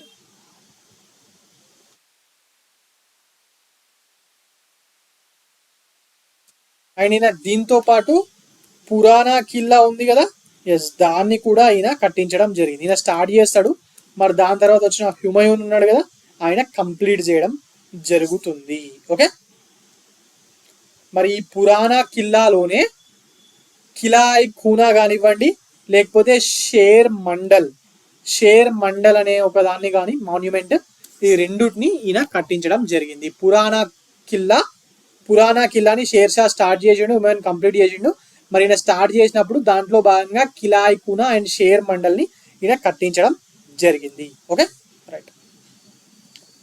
Now coming on to the next question. Who of the following rulers constructed A road from east Bengal to Peshawar? East Bengal అంటే ఇప్పటి బంగ్లాదేశ్ ఉంది కదా, అక్కడ నుంచి పెషావర్ అంటే ఆఫ్ఘనిస్తాన్ బార్డర్ వరకు ఒక రోడ్ కట్టిర్రట. దాన్ని సడాకే ఆజామ్ అని చెప్పి అంటారు. మరి అసలు అది కట్టింది ఎవరు అని చెప్పి అడుగుతున్నాడు. ఎవరు కట్టించారు? అక్బరా, జహంగీరా, ఇస్లాం షానా, షేర్ షానా? బేసికలీ సడాకే ఆజామ్ అన్న GT road or grand trunk road అన్న ఒక్కటే. మరి దీన్ని కట్టించింది ఎవరు? షేర్ షా. అంటే ఇది కట్టియకన్నా ముందు అసలు అది లేనే లేకుండా ఉండే, పురాతన కాలం నుండే ఉండే, అశోకు టైం ఆ టైం నుంచే ఉండే. Basically this is the road which connected Kabul to Teknaf అనేది ఇప్పుడు కాక్ బజార్ ఏరియా ఉంది కదా బంగ్లాదేశ్ లో, ఈ మయన్మార్ నుంచి వచ్చిన రోహింగ్యాస్ అందరిని ఇక్కడనే ఉంచుతున్నారు కదా. ఎస్, ఆ కాక్స్ బహార్ డిస్టిక్ లో ఇది ఉంటది. Basically very near to Chittagong అంటే అందరికి తెలుస్తుంది, చిటగాంగ్ కి దగ్గరలో ఉంటది. కాబుల్ నుంచి టెక్నాఫ్ వరకు ఈ జీటీ రోడ్ అనేది ఉండే. సో సెంట్రల్ ఏషియా నుంచి వచ్చే గూడ్స్, మర్చెంట్స్ అన్నిటిని ఈ రోడ్ గుండానే ట్రాన్స్పోర్ట్ చేసేవారు.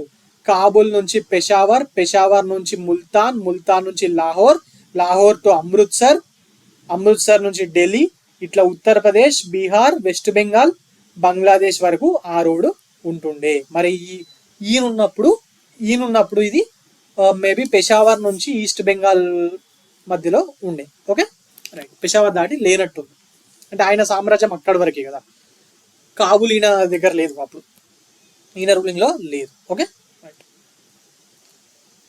Coming on to the next question. ఇక్కడ నుంచి అక్బర్ స్టార్ట్ అవుతారండి. అక్బర్ మీద క్వశ్చన్ స్టార్ట్ అవుతాయి. అక్బర్ మీద చాలా క్వశ్చన్స్ ఉంటాయి కదా. Yes, in which of the following place Akbar was enthroned on getting the information of Humayun's death? Humayun చనిపోయాడని తెలిసి ఏ ప్లేస్ లో అక్బర్ యొక్క పట్టాభిషేకం జరిగింది అని చెప్పి అడుగుతున్నాడు. Options are: A Kabul Afghanistan కదా, yes. B Lahore, C Sirhind, battle of Sirhind గురించి ఇందాక మాట్లాడుకున్నాం కదా, ఎవరెవరికి మధ్యలో జరిగిందన్నాను? సికిందర్ సూర్ అండ్ హ్యుమయూన్. డి కలనౌర్. మరి ఆన్సర్ ఏంటి? నన్ ఆఫ్ ది అబోవ్ కూడా ఇచ్చింది కదా, మరి ఆన్సర్ ఏంటి? జోధా అక్బర్ సినిమా చూసిర్రా, ఆయన చెప్తాడు కదా, నేను రాజ్పుట్ రాజ్యంలో పుట్టాను, అక్కడే పెరిగాను, నా పట్టాభిషేకం కూడా అక్కడే జరిగిందని. మరి ఎక్కడ ఇది? కలనౌర్ లో. ఓకే, అక్బర్ ఎక్కడ పుట్టిండో తెలుసా? అంటే ఎవరి రాజ్యంలో పుట్టిండో తెలుసా?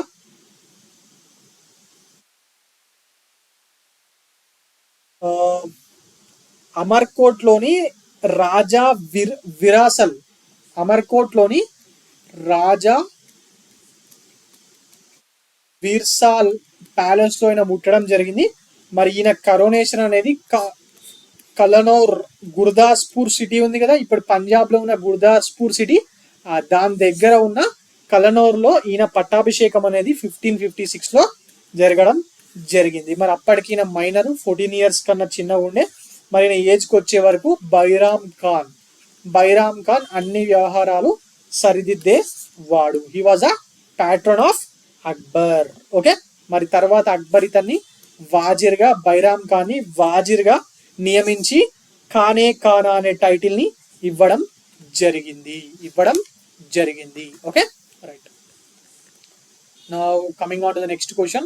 Who was the commander in chief of the Rajput army besides Maharana Pratap in the battle of Haldigati అని చెప్పి అడుగుతున్నాడు. Okay, who was the commander in chief of the Rajput army besides Maharana Pratap in the battle of Haldigati. Battle of Haldigati ఎవరెవరికి మధ్యలో జరిగింది? మహారాణా ప్రతాప్ కు మరియు అక్బర్ కి మధ్యలో కదా.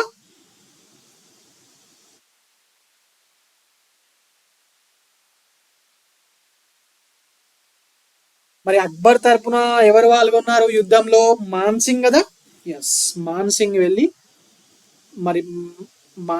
వెళ్ళి ఈయనని ఓడిపోయడం జరిగింది మహారాణా ప్రతాప్ ని. అండ్ క్వశ్చన్ లో ఏంటంటే మాన్సింగ్ మహారాణా ప్రతాప్ వాళ్ళిద్దరు గురించి చెప్పట్లేదు నేను. మహారాణా ప్రతాప్ తరపునే రాజ్పుట్ ఆర్మీ తరపున మహారాణా ప్రతాప్ తో పాటు ఇంకొక కమాండర్ ఇన్ చీఫ్ ఉండే, ఎవరు అయినా అని చెప్పి అడుగుతున్నాడు. That is Hakim Sur. సుర్ వంశం షేర్షా సూరి ఉన్నాడు కదా. ఎస్, ఆయన డిసెండెంట్, ఆయన వారసుల్లో ఒకరైన Hakim Sur acted as the one of the commander in chief of Rajput army. Okay, battle of Haldighati ఎప్పుడు జరిగింది మరి? మహారాణా ప్రతాప్ కి మరియు అక్బర్ కి 1576 లో. ఈ హకీమ్ సూర్ యొక్క ఆర్మీ ఆఫ్ఘన్ ఆర్మీ రాజ్పుట్ ఆర్మీతో కలిపి అక్బర్ కి అపోజిట్ గా యుద్ధం చేయడం జరిగింది. మరి అక్బర్ తరపున పాల్గొన్నది ఎవరు? మాన్సింగ్. సో ఆన్సర్ ఏంటి? హకీమ్ సూర్. ఇక్కడ చూడండి, హిందూ ముస్లిం ఏం లేదండి. ఇక్కడ రాజ్యము మాకు కావాలా లేకపోతే రివెంజ్. ఇక్కడ షేర్షా సూరి వీళ్ళతో కలిసిపోయాడు, right. Maharana Pratap is a Hindu, Shershah Suri వారసత్వం, హకీమ్ సూర్ వీళ్ళతో కలిసిపోయాడు అంటే ముస్లిమ్స్, రైట్. ఇక్కడ అక్బర్ ముస్లిం, మాన్సింగ్ హిందూ. మన రాజ్యం యుద్ధాలన్నీ మిడివల్ ఇండియాలో రాజ్యం కోసమే జరిగినాయి. దానికి గెలుచుకోవడానికి హిందూ ముస్లిం అనే ట్యాగ్ లైన్స్ ని వాడుకున్నాం. Okay, right. Now coming on to the next question. The first matrimonial alliance with the Rajput was established by Akbar with the house of. Rajput రాజ్యానికి చెందిన జోధాబాయిని అక్బర్ పెళ్లి చేసుకుంటాడు కదా ఫస్ట్. ఎస్, మరి ఆమె ఏ హౌస్ కి చెందింది అని చెప్పి అడుగుతున్నాడు. అంటే ఇండైరెక్ట్ గా అదే అడుగుతున్నాడు, కాకపోతే డైరెక్ట్ గా క్వశ్చన్ అడగలేదు ఇక్కడ, కానీ ఇండైరెక్ట్ గా అదే అడుగుతున్నాడు. సో ఆప్షన్ చూడండి, బుండేలాసా, క్వచ్వాహాసా, రాథోర్సా, సిసోడియాసా. ఎవరితో పెట్టుకున్నాడు? అమీర్ రాజవంశస్థపు రాజైన బైరామల్తోనే కదా పెట్టుకున్నది. అది ఏ రాజవంశం? క్వచాసే కదా. The first matrimonial alliance with the Rajput was established by Akbar with Qucha Rajputs. Akbar ఏమి ఫస్ట్ తీసుకపోడు, ఇట్లా చేసుకుంటా అని చెప్పి వాళ్ళే వచ్చి అడుగుతారు. మన హిస్టరీ బుక్స్ ప్రకారం వాళ్ళే వచ్చి అడుగుతారు. బేసిక్ గా Akbar was on route to pilgrimage. మన మొయినుద్దీన్ చిస్తి దర్గా ఉంటారు కదా, షేక్ మొయినుద్దీన్ చిస్తి దర్గా, ఎస్, అజ్మీర్ లో. దాన్ని దర్శించుకోవడానికి 1562లో బయలుదేరతాడు. మరి ఆ వెళ్ళే రూట్ లో Rajput state of Amber or Amer లో ఆయన అడగడం జరుగుతుంది. మరి అక్కడ ఉన్న రాజా బార్మల్ ఆర్ బైరామల్, అక్కడ ఇంటర్నల్ గా ఆయన రాజవంశంలో కొన్ని గొడవలు ఉంటాయి. ఆయన కొడుకు ఇయ్యాలనుకుంటాడు, బట్ వాళ్ళ అన్న కొడుకు కూడా ఏదో సినిమా చూసారు కదా, సోను సూద్ క్యారెక్టర్. సో దీన్ని ఆపడానికి ఈయన ఇక్కడ కింగ్ తోని అక్బర్ తోని రిలేషన్షిప్ పెట్టుకోవడం జరుగుతుంది. Okay, right. ఇక్కడ జోధాబాయ్ అంటాము, కానీ బుక్స్ లో కొన్ని దగ్గర హర్కాబాయ్ అని కూడా మెన్షన్ చేశారు. హర్కాబాయ్ అన్న జోధాబాయ్ అన్న ఒక్కటే. Okay, right. And this was the first marriage of Akbar with any Rajput girl. Okay, right. మరి వీళ్ళిద్దరికి పుట్టిన సంతానమే నెక్స్ట్ కింగ్ అయిన జహంగీర్. ఫస్ట్ సలీమాన్ పేరు ఉంటది కదా, తర్వాత జహంగీర్ అని చెప్పి అంటారు. Okay, right. Now coming on to the next question. Which Rajput ruler continued his struggle for independence against Mughals and did not surrender? Mughals తో యుద్ధం చేస్తాడు, ఓడిపోతాడు, బట్ సరెండర్ కాకుండా తర్వాత కూడా గెరిల్లా వార్ఫేర్ చేస్తూ పోరాడుతూ ఉంటాడు. మరి అది ఎవరు అని చెప్పి అడుగుతున్నాడు. ఆప్షన్స్ చూడండి, Raja Rai Singh of Bikaner, Rao Chandrasena of Marwar, Raja Barmal of Amber, Maharana Amar Singh of Mewar. Maharana Pratap కూడా ఇట్లా చేస్తాడు కొన్ని రోజులు, బట్ ఇక్కడ మెన్షన్ లేదు. మహారాణా అమర్ సింగ్ ఉన్నాడు, కానీ ఈయన నెక్స్ట్ వచ్చిన రాజు జహంగీర్ తోని సయోధ్య చేసుకొని అగ్రిమెంట్ కుదుర్చుకుంటాడు. సో ఈయన కాదు. మరి ఇక బైరామల్ ఆర్ బార్మల్ అయితే 100% కాదు. అక్బర్ తోని కూతురు నుంచి పెళ్లి చేస్తాడు కదా. ఇక మిగిలింది ఇద్దరు. ఎవరి ఇద్దరులో? Rao Chandrasena. Rao Chandrasena of Marwar fought against the Mughal army in 1565. 1565 లో యుద్ధం చేశాడు, బట్ యుద్ధం ఓడిపోయినా లొంగిపోడు. He fled away from the battle scene to Siwana. సివానాకు పారిపోతాడు.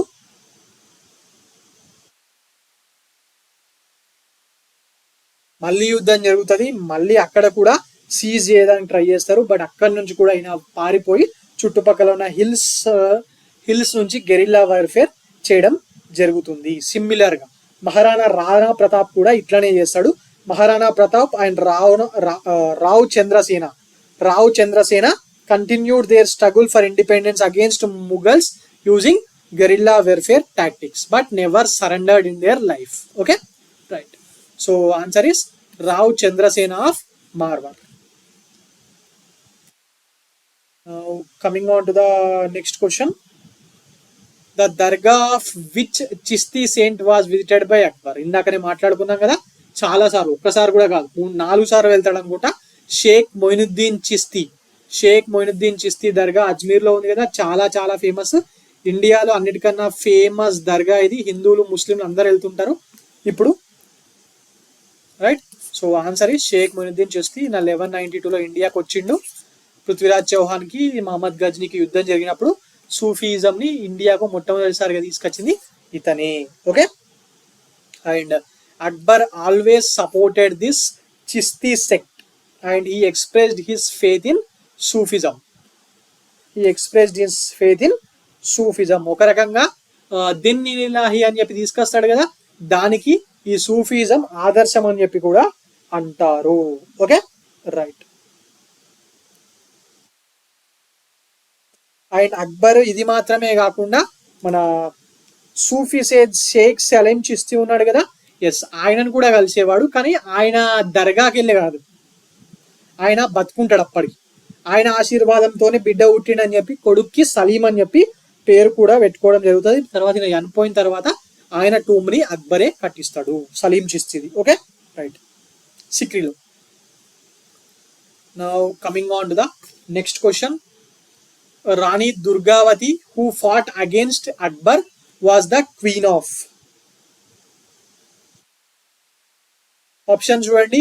మాండ్లా, బి మండు, ఇది మధ్యప్రదేశ్, ఆసిర్గఢ్, డి రామ్గఢ్. మరి ఈమె ఏ ఏరియాకు queen? She is the queen of Mandla. ఎప్పుడు యుద్ధం జరుగుతుంది బేసిక్ గా వీళ్ళ మధ్యలో? అక్బర్ తన రాజ్యం ఎక్స్పాన్షన్ లో భాగంగా he decided to invade Gondwana. అంటే మన మధ్యప్రదేశ్ అండ్ ఛత్తీస్గఢ్ ఏరియా ఉన్న గోండ్వానా బెల్ట్ ఉంటది కదా, ఎస్, ఆ ఏరియాని ఆక్యుపై చేసుకోవడానికి 50,000 మంది ఆర్టిలరీతోని ఉన్న తన సైన్యాన్ని పంపిస్తాడు. సో ఆ టైంలో కింగ్, గోండ్వానా రాజ్యపు కింగ్ ఎవరంటే Veer Narayan. But he was a minor and his mother was Durgavati. She was ruling the kingdom of Gondwana on the name of his son Veer Narayan. So she fought bravely but was defeated in battle of Gar and Mandla. Madhya Pradesh లో జరిగింది ఇదంతా. Okay, right. So answer is Mandla అండి. మరి ఈమెకి సంబంధించి ఇంకొకటి కూడా మీకు వినుంటారు. ఇక్కడ జహంగీర్ టైంలో ఇది వినిపిస్తుంది. నో నాట్ దిస్, అది హ్యూమయూన్ టైం వినిపిస్తుంది, బట్ దుర్గావతి కాదు, కర్ణావతి గురించి కదా, క్వీన్ ఆఫ్ మేవార్. ఆమె కర్ణావతి, రాణి కర్ణావతి, క్వీన్ ఆఫ్ మేవార్ హ్యూమయూన్ కి రాఖీ పంపిస్తుంది అని చెప్పి మనం చదువుకున్నాం కదా. మొన్న ఈ మధ్య రీసెంట్ గా నారాయణమూర్తి గారి వైఫ్ సుధామూర్తి గారు కూడా దీని గురించి కమెంట్ చేశారు రాఖీ పౌర్ణమి అప్పుడు. ఎస్, అది నిజమే. కాకపోతే మళ్ళీ ఆమె ఎక్స్ప్లెనేషన్ ఇచ్చారు, అప్పటి నుంచే ఫస్ట్ టైం రాఖీ స్టార్ట్ అయిందని కాదు, కానీ అలా కూడా జరిగింది అని చెప్పి చెప్పడం జరిగింది. అలా కూడా జరిగింది, ఆ ఇన్సిడెంట్ జరిగింది అనేది మాత్రం నిజం. హిస్టోరియన్స్ ప్రకారం కూడా నిజమే. Okay, right. Rani Karnavati, the queen of Mewar, cent the Rakhi to Humayun but he refused it. Okay, right. Coming on to the next question. Abul ఫజల్స్ death was caused by. అసలు ఎవరి అబుల్ ఫజల్? ఈయన మన అక్బర్ ఫ్రెండ్, ఆయన అక్బర్ కోర్ట్ లో ఉండే one of the famous person కదా. Yes, మరి ఇతని డెత్ ఎవరి వల్ల జరిగింది అని చెప్పి అడుగుతున్నాడు. ఆప్షన్స్: ప్రిన్స్ సలీం అన్న, జహంగీర్ అన్న ఒకటే, అబ్దుర్ రహీం ఖానా ఈయనే కదా బాబర్ నామా అని పర్షియన్ లో ట్రాన్స్లేట్ చేసిండు. Prince Murad, prince Daniyal. మరి అబుల్ ఫజల్ చనిపోవడానికి కారణం ఎవరు గైస్? ప్రిన్స్ సలీం. బేసిక్ గా ఈయన అలహాబాద్ లో ఉండి స్వతంత్ర రాజుగా కొంచెము అక్బర్ బతుకున్నప్పుడే బిల్డప్ ఇస్తూ ఉంటాడు జహంగీర్. మరి ఆ టైంలో అక్బర్ కి చాలా కోపం వచ్చి దాన్ని అణచివేయడానికి డెక్కన్ లో ఉన్న తన ఫ్రెండ్ అయిన అబుల్ ఫజల్ ని కోర్టుకి రమ్మంటాడు. ఆ విషయం తెలుసుకున్న ప్రిన్స్ సలీం తన అసిస్టెంట్ అయిన వీర్ సింగ్ బండేలా, అసిస్టెంట్ అనలేము, మేబీ తన సహచరుడు అనుకుంటా, ఎస్, ఆయనతో కలిసి ఒక పన్నాగం పండి ఆ డక్కన్ నుంచి ఢిల్లీకి వస్తున్న అబుల్ ఫజల్ ని మర్డర్ చేపిస్తాడు. Okay, right. This happened in 1602. So Vir Singh Bundela and Abul Fazal was responsible for the death of Vir Singh Bundela and prince Salim or Jahangir was responsible for the death of Abu Fazal. Okay, right. Now coming on to the next question.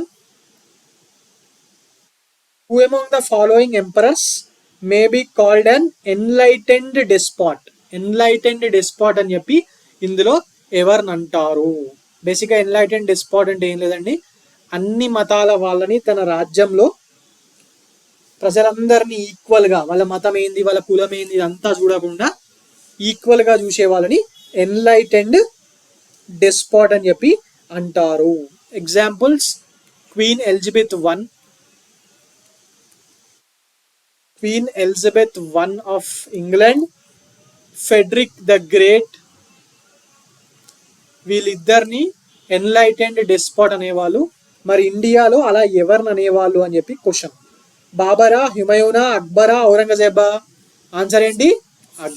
Akbar అందరినీ secular emperor కదా, అందరినీ అన్ని మతాల వాళ్ళని ఒకటేలాగా చూసిండు. అంటే కొందరు అంటారు గుజరాత్కి వెళ్ళి అక్కడ చాలా మందిని చంపేసిండు, ఈ కాన్సెప్ట్ అంత ఉంటుంది. But that was battle between 2 states అండి. రాజ్యాన్ని విస్తరించుకోవడం కోసం జరిగిన యుద్ధాలు. అక్కడ హిందూ ముస్లిం అని ఉండదు. ముస్లింస్ రాకన్నా ముందు మొత్తం హిందువులే రాజులుగా ఉన్నప్పుడు కూడా ఒక సామ్రాజ్యానికి చెందిన రాజు ఇంకో సామ్రాజ్యానికి చెందిన రాజులు కొట్టుకొని నార్మల్ పీపుల్ని చంపడం జరిగింది. మరి అప్పుడు కూడా జరిగింది. సో ఇది రాజ్యకాంక్ష వల్ల జరిగిన యుద్ధాలు. Okay, right. So Akbar, answer is Akbar. Now coming on to the next question. Causes of Akbar's popularity. Akbar చాలా పాపులర్ కదా, దానికి రీజన్స్ ఏంటి అని చెప్పి అడుగుతున్నాడు. యూపీఎస్సి 98లో అడిగిన క్వశ్చన్. తర్వాత కూడా అక్బర్ మీద ఈ రిఫార్మ్స్ మీద క్వశ్చన్స్ డైరెక్ట్ గాను ఇండైరెక్ట్ గాను చాలా సందర్భాల్లో చాలా దగ్గర రావడం జరిగింది. ఆప్షన్ చూడండి. A mansabdari system, statements. Mansabdari system is religious policy, land revenue system, social reforms. ఇందులో వేటి వల్ల అక్బర్ కి చాలా పేరు ప్రఖ్యాతలు వచ్చాయి అంటున్నాడు. ఈ అన్ని కారణాలేనండి. అక్బర్ తెచ్చిన మన్సబ్దారీ సిస్టమ్ గురించి తెలుసు కదా, అది ఫేమస్. రిలీజియస్ పాలసీస్, అందరిని ఈక్వల్ గా చూసేవాడు. రిలీజియస్ హిందూస్ అండ్ ముస్లిమ్స్ మధ్యలో రిలీజియస్ హార్మనీ రావడానికి పాటుపడ్డాడు. అలాగే సోషల్ రిఫార్మ్స్ చూసుకున్న రిలీజియస్ పాలసీ రెండుటి కిందికి వస్తాయి. చైల్డ్ మ్యారేజెస్ ని అబాలిష్ చేయడము, సతీని ఆపడానికి ట్రై చేయడము, అలాగే రిలీజియస్ పాలసీ కింద జిజియా ట్యాక్స్ ని అబాలిష్ చేయడము, పిలిగ్రిమేజ్ ట్యాక్స్ ని అబాలిష్ చేయడము, స్లేవరీని రూపుమాపడానికి ప్రయత్నించడము, అలాగే Todarmal Bandobast of land revenue system గురించి మాట్లాడుకుంటాం కదా. ఎస్, ఇవన్నీ కూడా ఆయన పాపులారిటీకి చాలా హెల్ప్ అయ్యాయి. Okay, so answer is ABCD. Okay, right. Now coming on to the next question.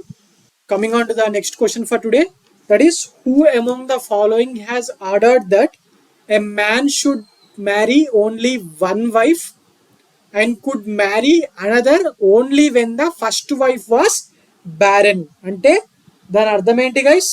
తెలుసా దాని అర్థం ఏంటో? అంటే ప్రతి పురుషుడు ఒక అమ్మాయిని మాత్రమే పెళ్లి చేసుకోవాలని, ఒకవేళ రెండోది చేసుకోవాలంటే దానికి రూల్ పెట్టాడు. ఏమని? ఫస్ట్ భార్యకు పిల్లలు పుట్టకపోతే అప్పుడు మాత్రమే రెండో భార్యని చేసుకునే అవకాశం ఉంది అని చెప్పి, చేసుకోవచ్చు అని చెప్పి రూల్ పెట్టిన రూలర్ ఎవరు అని చెప్పి అడుగుతున్నాడు. యూపీఎస్సి సిఏపిఎఫ్ ఎగ్జామ్ లో అడిగిన క్వశ్చన్ ఇది. మరి ఇలా ఎవరు రూల్ పెట్టారు? ఆప్షన్స్ చూడండి. అలావుద్దీన్ ఖల్జియా, ఈయనకే మస్తు మంది భార్యలు, ఈయన సొంటి పెడతాడా? మన రణ్వీర్ సింగ్ క్యారెక్టర్ గుర్తుంది కదా పద్మావత్ సినిమాలో, ఆయన్నే కాదు కదా. సో ఇక్కడ ఆప్షన్ ఎలిమినేటెడ్. ఇక నన్ ఆఫ్ ద ఎబో కూడా ఎలిమినేటెడ్. మిగిలింది ఎవరు? అక్బర్, షేర్షా. ఇలాంటివి సోషల్ రిఫార్మ్స్ లో కూడా ఉన్న రూలర్ ఎవరు? అక్బరే కదా. Yes, so the answer is Akbar అండి. Akbar has banned many social customs. He tried to improve the society. Sati ban చేయాలన్నాడు, చైల్డ్ మ్యారేజెస్ బ్యాన్ అన్నాడు, అలాగే ఇట్లా ఒక్క ఆవిడనే పెళ్లి చేసుకోవాలని చెప్పాడు. ఇలాంటివి చాలా చాలా చాలా చేశాడు. ఫర్ ఎగ్జాంపుల్, అందులో వన్ ఆఫ్ ది ఎగ్జాంపుల్ ఇది. He ordered a man that he could marry only one woman and could marry another only when the first wife was proved barren. Okay, right. ఇందాక మాట్లాడుకున్నట్టే సతీ practice ని కానీ widow remarriage ని encourage చేశాడు, మరియు సతీని prohibit చేశాడు. Okay, so answer is Akbar. Now coming on to the next question for today, UPSC question. That is, the head of the military department under the recognized central machinery of administration during the Akbar reign was. Akbar టైంలో military department head ఎవరు అని చెప్పి అడుగుతున్నాడు. Options చూడండి. దివాన్, మిర్ Samman, మిర్బక్షి and Bakshi. మరి answer ఏంటి? దివానా? కాదు కదా, మిలిటరీ డిపార్ట్మెంట్ హెడ్ అన్నాడు. ఎవరవుతారు? మిర్బక్షియే కదా. Yes, Mir Bakshi is the head of the military department during Akbar. ఈయన మిలిటరీ డిపార్ట్మెంట్ హెడ్డే కానీ ఏ రోజు కూడా chief commander of the army కాదు. ఎట్లయితే మనం ఇప్పుడు ఇండియన్ కాన్స్టిట్యూషన్ ప్రకారము మిలిటరీకి హెడ్ ఉంటాడు కానీ ఆయన chief commander of the army కాదు కదా. Chief commander ఎవరవుతాడు? ప్రెసిడెంట్ కదా. అట్లనే ఇక్కడ కూడా Mir Bakshi is just head of the military department but not the chief of the commander of the army. So మరి మిర్బక్షి పనేంటి? మన తెలంగాణ ఆంధ్ర భాషలో అంటాం కదా, చాకు లాంటి కుర్రాలను ఎంపిక చేయాలని చెప్పి. ఎస్, అలా చాకు లాంటి కుర్రాలను రిక్రూట్ చేయడము, వాళ్ళ ఎబిలిటీస్ బట్టి వాళ్ళ డెసిగ్నేషన్ ఇవ్వడము, వాళ్ళకు ప్రమోషన్స్ ఇవ్వడము, అలాగే వాళ్ళ జీతాలకు ఫిక్స్, ఎవరికి ఎంత జీతాలు ఇవ్వాలనేది నిర్ణయించడము, ఇవన్నీ కూడా మిర్బక్షి యొక్క రెస్పాన్సిబిలిటీస్ ఆర్ బాధ్యతలు. Okay, right. And he was also responsible for the inspection of mansabdars and troops which were handled by them. Okay, mansabdars ప్రతి ప్రావిన్స్ ఆర్ కొన్ని ఏరియాస్ కి మన్సబ్దార్లు ఉండేవాళ్ళు కదా, మన్సబ్దారీ సిస్టమ్ కింద. ఎస్, వాళ్ళ కింద ఎంతమంది ఉన్నారు, ఉన్న వాళ్ళని ఎట్లా వాడుతున్నారు, వాళ్ళ ఎబిలిటీస్ ఏంటి, ఇవన్నీ చెక్ చేసి ఎప్పటికప్పుడు king Akbar or emperor Akbar కి రిపోర్ట్ చేయడం మిర్బక్షి పని. ఓకే, మరి అక్బర్ మన్సబ్దారీ సిస్టమ్ ని ఎప్పుడు తెచ్చాడు? 1575 లో. మన్సబ్దారీలో మన్సబ్ అంటే ఏం లేదండి, ర్యాంక్ ఆర్ స్టేటస్. ఈ మన్సబ్దారీలో మన్సబ్ మీనింగ్ ఏంటి అని చెప్పి కూడా చాలా సార్లు ఎగ్జామ్స్ లో అడిగారు. Okay, right. ఐ హోప్ మీకు అర్థమైందని అనుకుంటున్నాను. Now coming on to the next question. Which of the following statements are correct అని చెప్పి అడుగుతున్నాడు. Akbar tried to fix the age of marriage of boys and girls. కరెక్టా ఇది? ఎస్, ఇది కరెక్టే. అక్బర్ టైంలో ఏ టైం ఎన్ని సంవత్సరాలు వచ్చినాక వివాహం చేసుకోవాలనేది ఫిక్స్ చేయడం జరిగింది. ఇప్పుడు ఇండియాలో రూల్ ఉంది కదా 21 years అండ్ 18 years. అట్లా ఆ అక్బర్ టైంలో బాయ్స్కి ఏమో 16 years వచ్చాక, ఆడవాళ్ళకేమో 14 years వచ్చాక మాత్రమే పెళ్లి చేయాలని చెప్పి రూల్ పెట్టాడు. జనరల్గా మెడివల్ ఇండియాలో ఇలాంటి రూల్స్ పెట్టిన రూలర్లు చాలా తక్కువ అండి. అందులో అక్బర్ ఒకతను. ఎందుకంటే ఆ టైంలో బాల్య వివాహాలు బాగుంటుండే కదా, రైట్. మరి ఈయన సోషల్ రిఫార్మ్ చేసిండు కాబట్టి అందులో భాగంగా ఇది కూడా చేయడం జరిగింది. Okay, right. Now coming on to the second point, that is Akbar gave freedom to girls to marry at their own will and not under parental pressure. చూసారా ఎంత ఫార్ సైటెడ్నెస్, ఎంత ముందు చూపు ఉండేదో అక్బర్ గారికి. ఎస్, మరి ఇప్పుడు మన రాజ్యాంగంలో ఉన్న ఇప్పటికీ మన దేశంలో ఇంకా 100% అమలు కావట్లేదు. బట్ ఆ టైంలో ఆయన మాత్రము, this is in 16th century guys. Okay, 1600 నుంచి 1700 మధ్యలో, ఓకే 1500 నుంచి 1600 మధ్యలో మెజారిటీ ఆఫ్ ద టైం. ఆయన 1605 వరకే రూల్ చేసాడు కాబట్టి ఆ టైంలో ఆడవాళ్ళకి ఇన్ని హక్కులు ఇచ్చిన రూలర్ ఎవరైనా ఉండుంటారా? లేదు కదా. But Akbar gave this. So answer ఏమవుతుంది? రెండు కరెక్టే కాబట్టి both 1 and 2. Okay, both 1 and 2 are correct. Now coming on to the next question, reign of Akbar is known for. Akbar time ఎందుకు ఫేమస్ అని చెప్పి అడుగుతున్నాడు. స్టేట్మెంట్స్ చూడండి. 1, annexation of regions. 2, provincial administrative system. 3, judicial administration. 4, his religious intolerance అంట. ఇగో ఇది eliminate అయిపోతుంది కదా, ఎందుకంటే he was not intolerant about religions, he always practised tolerance. అన్ని మతాలను ఆదరించాడు, సూఫీజంని ప్రోత్సహించాడు, దీన్ని ఇలాహీని తీసుకొచ్చాడు, రైట్. సో ఇది తప్పు అవుతుంది. సో 4 ఉన్నది ఫస్ట్, ఇది డిలీట్ అయిపోతుంది. ఇక మిగిలిన చూద్దాం. Annexation of regions. ఆయనకు వాళ్ళ ఫాదర్ హుమాయూన్తో వచ్చిన సామ్రాజ్యంతోనే సంతృప్తి చెందాడా, ఇంకా అనెక్సేషన్ చేశాడు కదా. గోదావరి డెల్టా వరకు అనెక్సేషన్స్ చేశాడు. గోదావరి రివర్, మహారాష్ట్రలో ఉన్న గోదావరి రివర్ చేసిండు. గుజరాత్ని అటాక్ చేసిండు, మధ్యప్రదేశ్ని అటాక్ చేసిండు, ఇవన్నీ చేసిండు కదా. సో ఇది కరెక్టే. ప్రొవిన్షియల్ అడ్మినిస్ట్రేటివ్ సిస్టమ్ చాలా ఫేమస్ ఆయన టైంలో ఉండే, ప్లస్ ఫేమస్. జుడిషియల్ అడ్మినిస్ట్రేషన్ కూడా ఆయన టైంలో ఉండే. Okay, right. సో మరి ఆన్సర్ ఏమవుతుంది? 1, 2, 3 ఆర్ కరెక్ట్. ముఖ్యంగా ఈయన టైంలో సులేకుల్ అనే ఒక రిలీజియస్ పాలసీ అనేది, this is very very famous అండి. This shows his liberalism and tolerance of other religions. So answer ఏంటి? 1, 2, 3. B is the correct answer. 4 ఒకటే తప్పు. Coming on to the next question, zabti was introduced by. Zabti ఎవరు introduce చేశారు? అసలు జప్తి దేనికి సంబంధించింది అనేది ఫస్ట్ తెలియాలి కదా. జప్తిని ఎవరు ఇంట్రడ్యూస్ చేసిరో తెలియాలంటే, this was mainly for land revenue. జప్తి system is related to land revenue. మరి గియాసుద్దీన్ తుగ్లకా, సికిందర్ లోడియా, షేర్షా సూరియా, అక్బరా? షేర్షా సూరి, అక్బరు, వీళ్ళిద్దరి మధ్యలో కన్ఫ్యూజన్ ఉంటుంది చాలా మందికి. కాకపోతే zabti system was introduced for land revenue during the reign of Akbar. Main గా ఎందుకోసం zabti system?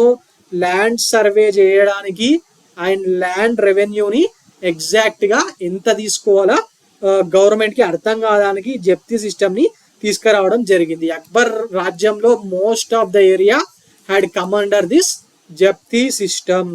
Okay, right. Now coming on to the next question, in which measures Todarmal achieved fame. అసలు తోడర్మాల్ ఎందుకు ఫేమస్? ఆయన మిలిటరీ క్యాంపెయిన్ చేసిండా, ల్యాండ్ రెవెన్యూ కోసమా, మా humour మంచి జోకులు వేస్తాడనా, లేకపోతే మంచి పెయింటింగ్స్ వేస్తాడనా? ఎందుకు? ల్యాండ్ రెవెన్యూ కదా. Todarmal Bandobast, right. Land revenue కోసమే కదా తోడర్మాల్ బందోబస్త్. విన్నారు కదా పేరు. Todarmal has achieved his fame in the field of land revenue. మరి ఆయన తెచ్చిన దాన్ని అక్బర్ ద సలా అని, లేకపోతే జప్తి సిస్టమ్ అని తీసుకొచ్చాడు. మరి ఫైనలీ దీన్నే తోడర్మాల్ సెటిల్మెంట్ ఆర్ తోడర్మాల్ బందోబస్త్ అని చెప్పి మనం ఈ రోజుల్లో పిలుస్తున్నాము. ఓకే, మరి దీన్ని ఎట్లా కలెక్షన్ చేస్తారు అది కూడా తెలియాలి కదా. ఈ సిస్టమ్ కింద అసలు ఒక వ్యక్తి ఉన్నాడు అనుకుందాం, 10 ఎకరాలు ఉన్నాయి అనుకుందాం. దీంట్లో ఏమేం క్రాప్స్ వేస్తారు, ఒకటే క్రాప్ వేస్తారా 10 క్రాప్లు వేస్తారు, అసలు ఏం క్రాప్లు వేస్తారు, వేస్తే యావరేజ్గా ఎన్ని క్రాప్లు వేస్తారో చూస్తారు. ఈ వేసిన క్రాప్స్లా లాస్ట్ 10 ఏళ్ళల్లో ఎంత దిగుబడి వచ్చిన దానికి ఎంత ప్రైస్ వచ్చింది అనేది క్యాలిక్యులేట్ చేస్తారు. ఆ క్యాలిక్యులేట్ చేసిన తర్వాత ఆ దాని మీదకి వెళ్ళి వచ్చిన దాంట్లో 1/3 అనేది స్టేట్కి ట్యాక్స్గా కట్టాలా, స్టేట్ షేర్, దాన్ని మాల్ అనేటోళ్ళు. ఓకే, మరి ఇక మిగిలిన 2/3 ఏమో రైతులకు ఇచ్చేసేవాళ్ళు. మీరు పండించారు కదా, సో మీకు అని చెప్పి ఇచ్చేసేవాళ్ళు. రైతులకు ఇచ్చేసిన దాన్ని ఖరాజ్ అనేటోళ్ళు. గవర్నమెంట్కి అంటే రాజుకు వెళ్ళేది ట్యాక్స్ కింద, that is called mall. Okay right, Todarmal Bandobast very very important. ఈ డీటెయిలింగ్ కూడా ఇంపార్టెంట్ అండి. ప్రతిసారి తోడర్మాలో తీసుకొచ్చిన రెవెన్యూ సిస్టమ్ పేరేమైనా అడిగారు, దాని డీటెయిల్స్ గురించి కూడా అడుగుతారు. సో ఈ 10 years లెక్క ప్లస్ 1/3 తీసుకునేటోళ్ళు, దాన్ని మాల్ అనేటోళ్ళు, ఇవన్నీ కూడా మనకు తెలిసి ఉండడం చాలా చాలా అవసరం. గవర్నమెంట్ షేర్ని మాల్ అని, మరి మిగిలిపోయిన కల్టివేటర్ షేర్ 2/3 ని ఖరాజ్ అని చెప్పి అనేవాళ్ళు. Okay right, now coming on to the next question, UPSC question. The Mansabdari system introduced by Akbar was borrowed from the system followed in. ఎక్కడి నుంచి తీసుకొచ్చింది ఇది అని చెప్పి అడుగుతున్నాడు. మన్సబ్దారీ సిస్టమ్, తోడర్మాల్ బందోబస్త్ సెటిల్మెంట్ అంటే లోకలైజ్డ్ ఇక్కడికి వెళ్ళే కదా. మరి మన్సబ్దారీ సిస్టమ్ అంటే మన్సబ్స్కి ఒక్కొక్కళ్ళకి ఇవ్వడము, వాళ్ళు అక్కడ మిలిటరీని పెంచి పోషించి అక్బర్కి అవసరం ఉన్నప్పుడు సప్లై చేయడం, ఇదంతా జరుగుతుండే కదా. బేసిక్గా కాన్సెప్ట్ ఎక్కడి నుంచి తీసుకొచ్చిండు, మంగోలియా నుంచి. Basically this type of military division was implemented in Central Asia or Mongolia army during Genghis Khan టైంలో ఇది ఇంప్లిమెంట్ చేయడం జరిగింది. Okay right, so answer is Mongolia. Now coming on to the next question, assertion reasoning type UPSC question. During the time of Akbar, for every 10 cavalrymen, the Mansabdar had to maintain 20 horses. Assertion ఇది. మరి reason ఏంటి, horses had to be rested while on march and replacement were necessary in the times of wars. అంటే ఏమంటున్నాడంటే, ఈ గుర్రపు స్వారీ చేసే soldiers ఉంటారు కదా, అట్లా 10 మందికి 20 హార్సులు మెయింటైన్ చేయాల్సి వచ్చేదంట. కరెక్ట్ స్టేట్మెంట్ ఏనా? ఎస్, ఆ టైంలో ఇది జరిగేది. During the reign of Akbar, for every 10 cavalry men, mansabdar use to maintain 20 horses. దాని రీజన్ ఏంటి, ఎందుకంటే ఇప్పుడు for example Akbar Rana Sanga of Mewar తోని యుద్ధం చేయాలి. మన్సబ్దార్ సీనాకు బెంగాల్ వరకు ఉండేటోళ్ళు, అంటే ఇప్పుడున్న బంగ్లాదేశ్ వరకు. మరి అక్కడి నుంచి ఇక్కడికి వాళ్ళు ఆర్మీని సప్లై చేయాలి కదా హార్సెస్తో పాటు. ఇంత దూరం రావాలంటే హార్సెస్ అలసిపోతాయి కదా. మనిషి ఏముంది, గుర్రం మీద కూర్చొని వచ్చేస్తాడు, కానీ గుర్రమే దొరకాల్సింది. సో గుర్రాలు అలసిపోతాయి. అందువల్ల ఏం చేస్తారంటే గుర్రాలకు కూడా రెస్ట్ ఇవ్వాలి కదా. ఎస్, అందుకోసమే ఒక్కొక్క హార్స్మెన్కి 2 horses ని మెయింటైన్ చేసేవాళ్ళు. The main reason for this custom was that it was very very essential to give rest to the horses during their long journeys, and it was needed to replace horses also during the war. Okay, ఇటు long journeys టైంలో రిప్లేస్మెంట్కి ఒకటి, ఇంకోటి ఏంటి, యుద్ధంలో గుర్రాలు చనిపోతాయి కదా, అప్పుడు రిప్లేస్మెంట్ అవసరం పడుతుంది కదా. ఎస్, అందుకోసం ఇట్లా రెండు మెయింటైన్ చేసే వాళ్ళు. సో అసర్షన్ కరెక్టే, రీజన్ కరెక్టే. మరి రీజన్ అసర్షన్ ఎక్స్ప్లెయిన్ చేస్తుంది కదా. Yes, so answer is both A and B are true, and R is the correct explanation of A. Okay right, next question. Akbar launched Din i Ilahi in the year. Din i Ilahi అసలు దేని గురించి? దిన్ ఐ ఇలాహీ అన్న కొన్నిసార్లు ఎగ్జామ్లో దీన్ని ఇంకొక పేరుతో కూడా ఇస్తారు, తౌహుద్ ఐ ఇలాహీ అని చెప్పి. ఓకే, దిన్ ఐ ఇలాహీ ఆర్ తౌహిద్ ఐ ఇలాహీ అని చెప్పి కూడా ఇస్తారు. దీన్ని అక్బర్ 1582లో తీసుకురావడం జరిగింది. ఓకే, బేసిక్ గా ఇది ఎందుకు, this is a syncretic religion. అన్ని మతాల్లో ఉన్న గొప్ప గొప్ప విషయాలను మర్జ్ చేసి ఒక కొత్త రిలీజియన్ తీసుకురావడానికి అక్బర్ ప్రయత్నించిందే ఈ Din i Ilahi, which intended to merge the best elements of all the religions of the community. Okay, మరి ఎట్లా అయితే ఇస్లాంకి ప్రాఫెట్ మహమ్మద్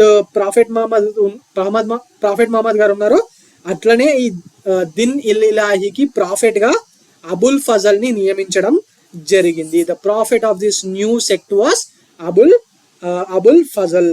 ఓకే, మరి ఇందులో హిందూస్ నుంచి ఎంతమంది జాయిన్ అయ్యారు? హిందూస్ నుంచి జాయిన్ అయింది ఓన్లీ బీర్బల్ మాత్రమే. హిందూస్ నుంచి, ఈ హిందూ మతస్థుల్లో ఒక బీర్బల్ మాత్రమే దిన్ ఐ ఇలాహీని యాక్సెప్ట్ చేశాడు.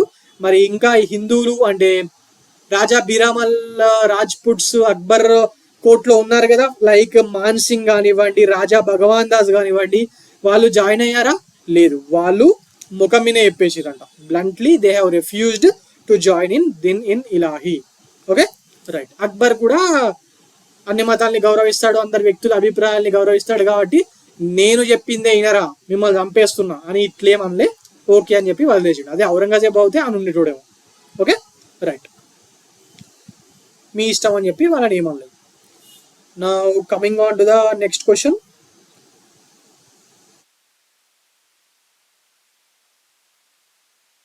Consider the following statements related to Mughal Emperor Akbar and choose the correct answer. Statement 1 ఏంటి? Tansen was the title given to Rambali Pandey by the Mughal Emperor Akbar. ఇది correct స్టేట్మెంటా guys? కాదు కదా. ఎందుకు correct కాదు? రామ్ బలి పాండే అన్నాడు, కానీ ఇది ఇచ్చింది ఎవరికి? రామ్ తను పాండేకు తాన్సేన్ అన్న పేరు ఇవ్వడం జరిగింది. చూసిరా ఎంత జస్ట్ ఇది ఒక్కడే చేంజ్ చేసిండు.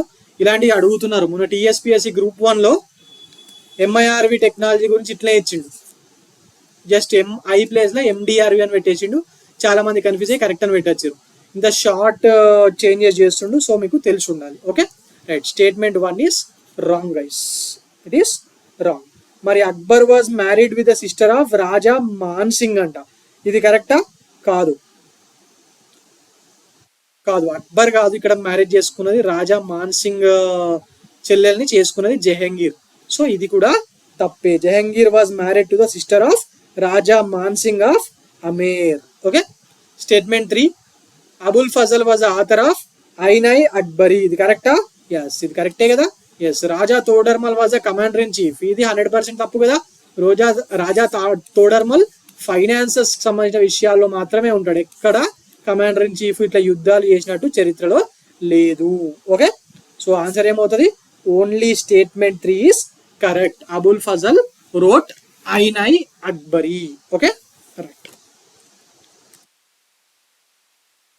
Now coming on to the next question.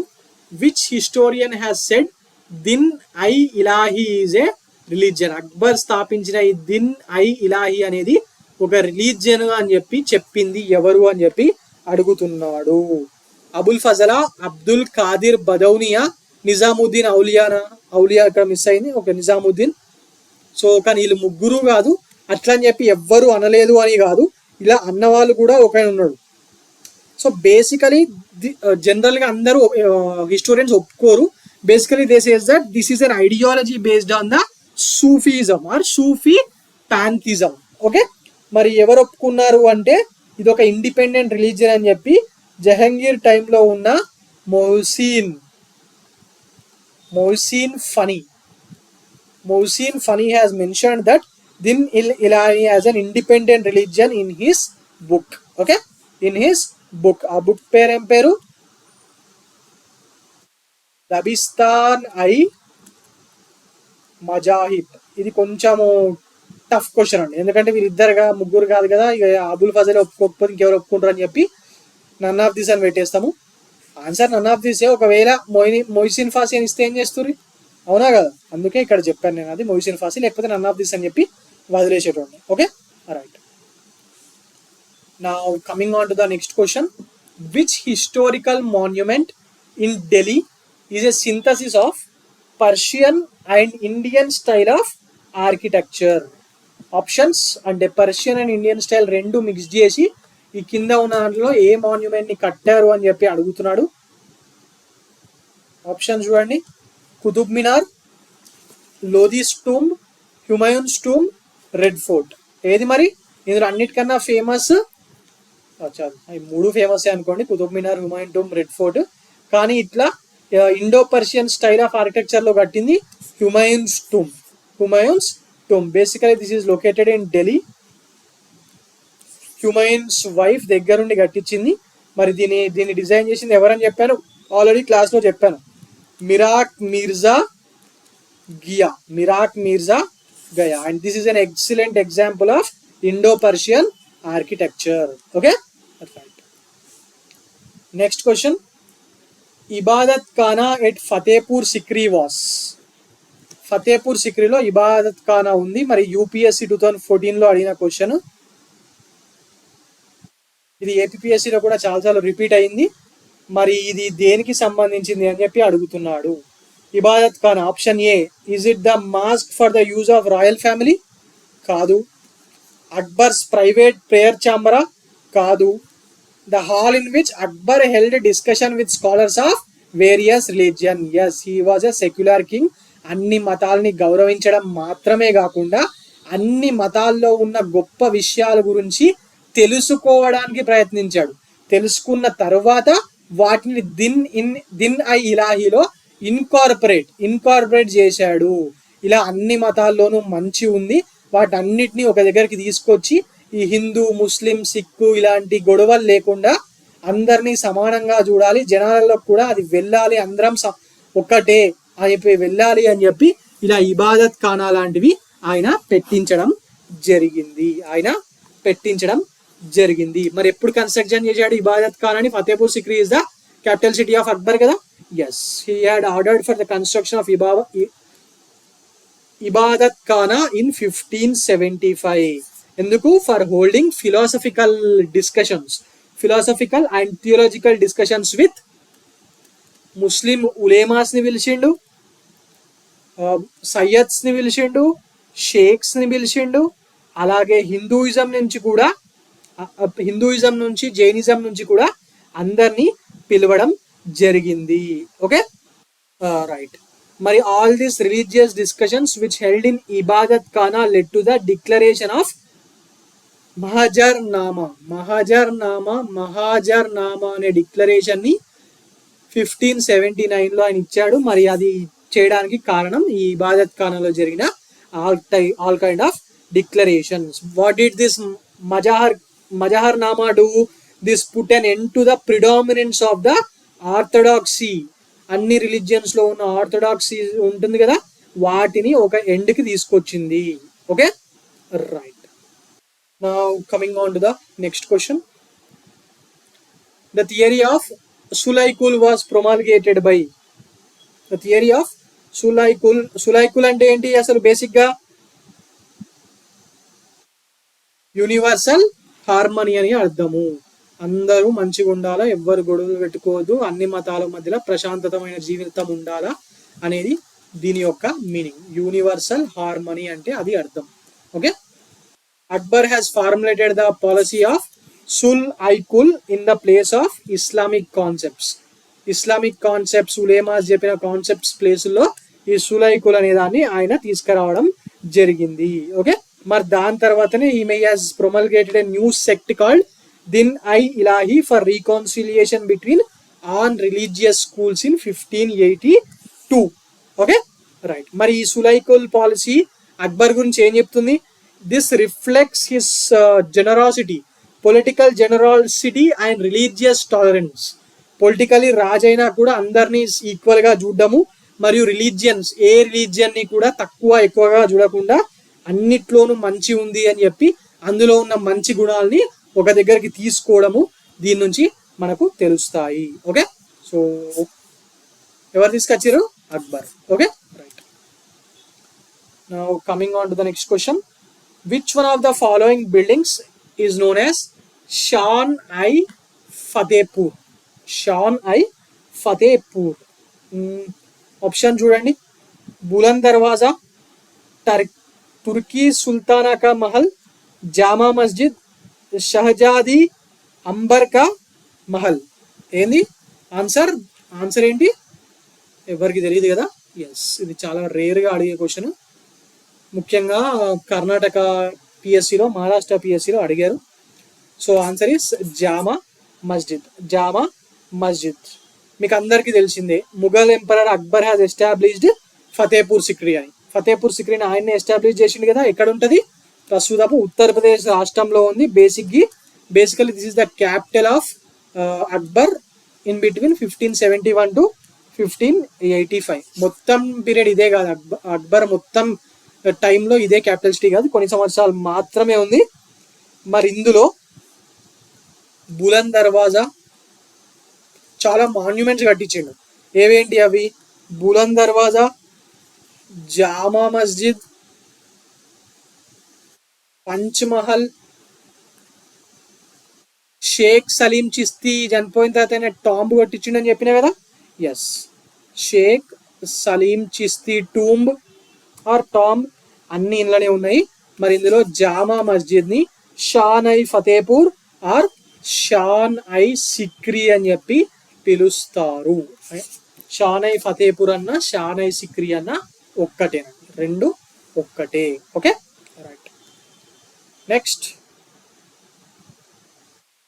against which Mughal emperor was a fatwa issued from Jaunpur? Basically Jaunpur అనేది షేర్షా సూరి ఇక్కడనే చదువుకున్నాడు.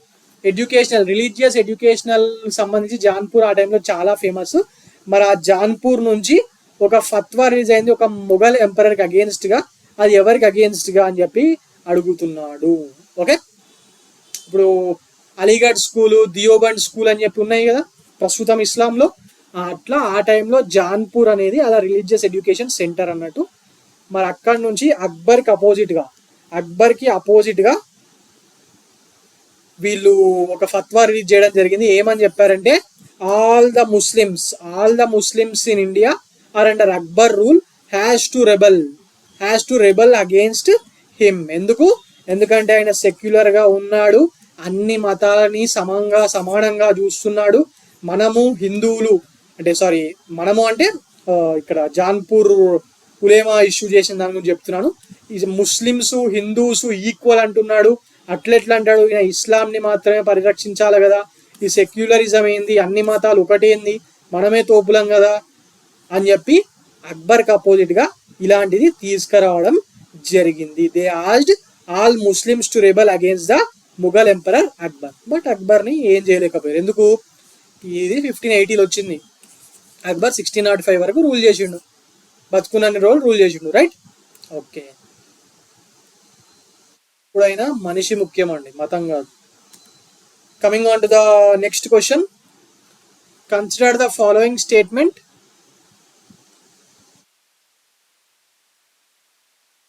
Assertion reasoning.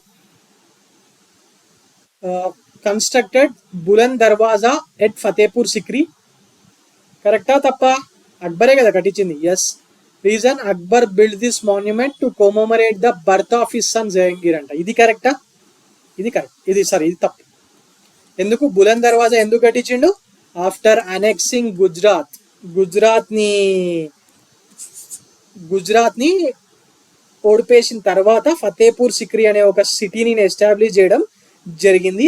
మరి అప్పుడే ఈ బులంద్ దర్వాజా అనే దాన్ని to commemorate the victory against Gujarat he has brought this. అంతేగాని ఆయన కుమారుడు పట్టిండు అని చెప్పి కాదు. సో ఆన్సర్ ఏమవుతుంది? A is true but R is false. A is true but R is false. Which monument built by Akbar architected like Buddhist monastery? Akbar టైంలో కట్టించిన ఏ monument అనేది చూడడానికి ఒక బుద్ధిస్ట్ మానిస్టరీ లాగా ఉంది అని చెప్పి అడుగుతున్నాడు. ఆప్షన్స్: పంచ్మహల, దివానాయి కాసా, జోధాబాయి మహల, బులంద్ దర్వాజానా? బులంద్ దర్వాజా ఎగ్జాక్ట్లీ ఇస్లామిక్ ఆర్కిటెక్చర్ అని చెప్పి ఏర్పడిపోతుంది మీరు చూస్తే. దివానైకాస్ జోధాబాయి దివానైకాస్ కూడా ఏర్పడిపోతుంది. బుద్ధిస్ట్ మానిస్టరీ స్టైల్లో ఉన్నది పంచ్మహల్ అండి. పంచ్మహల్ ఎక్కడుంది? ఇది ఫతేపూర్ సిక్రీలో ఉంది కదా. Basically this is a 5-story building.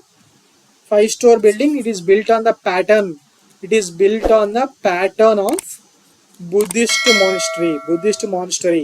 Basically, this monument style is inspired from the multi-story buildings of Nalanda. Nalandalo ఉన్న బిల్డింగ్స్ ని చూసి దాని నుంచి ఇన్స్పిరేషన్ పొంది ఈ పంచ్మహల్ ని కన్స్ట్రక్ట్ చేశారు అని చెప్పి రాయబడింది చాలా మంది హిస్టోరియన్స్ బుక్ లో. Right. Now coming on to the next question. Which of the following Mughal emperors introduced educational reforms అంట. Mughal emperors introduced educational reforms అని చెప్పి అడుగుతున్నాడు. ఎడ్యుకేషన్ కి జనరల్ గా ఆ టైంలో ఫేమస్ ఎవరంటే షేర్షా సూరి. ఆయన ఒక్కడే చదువుకున్న ఆయన. ఓకే, ఎంతో కొంత చదువుకున్న ఆయన. వేరే వాళ్ళందరూ అంతగా చదువుకోలేదు. సో మరి ఇందులో ఎడ్యుకేషనల్ రిఫార్మ్స్ ఎవరు తెచ్చారన్నాడు? జహంగీర్, షాజహాన్, హుమాయూన్, అక్బర్. ఆన్సర్ ఏంటి? Akbar. Akbar was a Mughal emperor who introduced educational reforms in the curriculum of learning.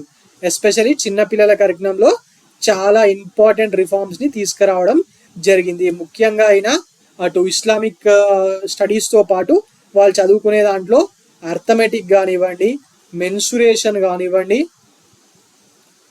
Geometry కానివ్వండి, ఆస్ట్రోనమీ, అకౌంట్స్ ఇలాంటివన్నీ ఉండేలా చూసుకున్నాడు. ఓకే, ఈయన చదువుకోనోడికే చదువు విలువ తెలుస్తుంది అంటారు కదా. ఎస్, అట్లా అక్బర్ ఆయన చదువుకోకపోవడం వల్ల ఇట్లా చేసిండు. ఇట్లా ఇంకొక ఎగ్జాంపుల్ కూడా ఉన్నాడు. తమిళనాడు సీఎం అండ్ ఒకప్పటి Indian national Congress president Kamaraj గారు ఉన్నారు కదా. కామరాజ్ నాడార్ గారు. ఎస్, ఆ కామరాజ్ నాడార్ గారు కూడా పెద్ద ఏం చదువుకోలేదండి. 5th స్టాండర్డ్ వరకు చదువుకున్నారేమో మేబీ.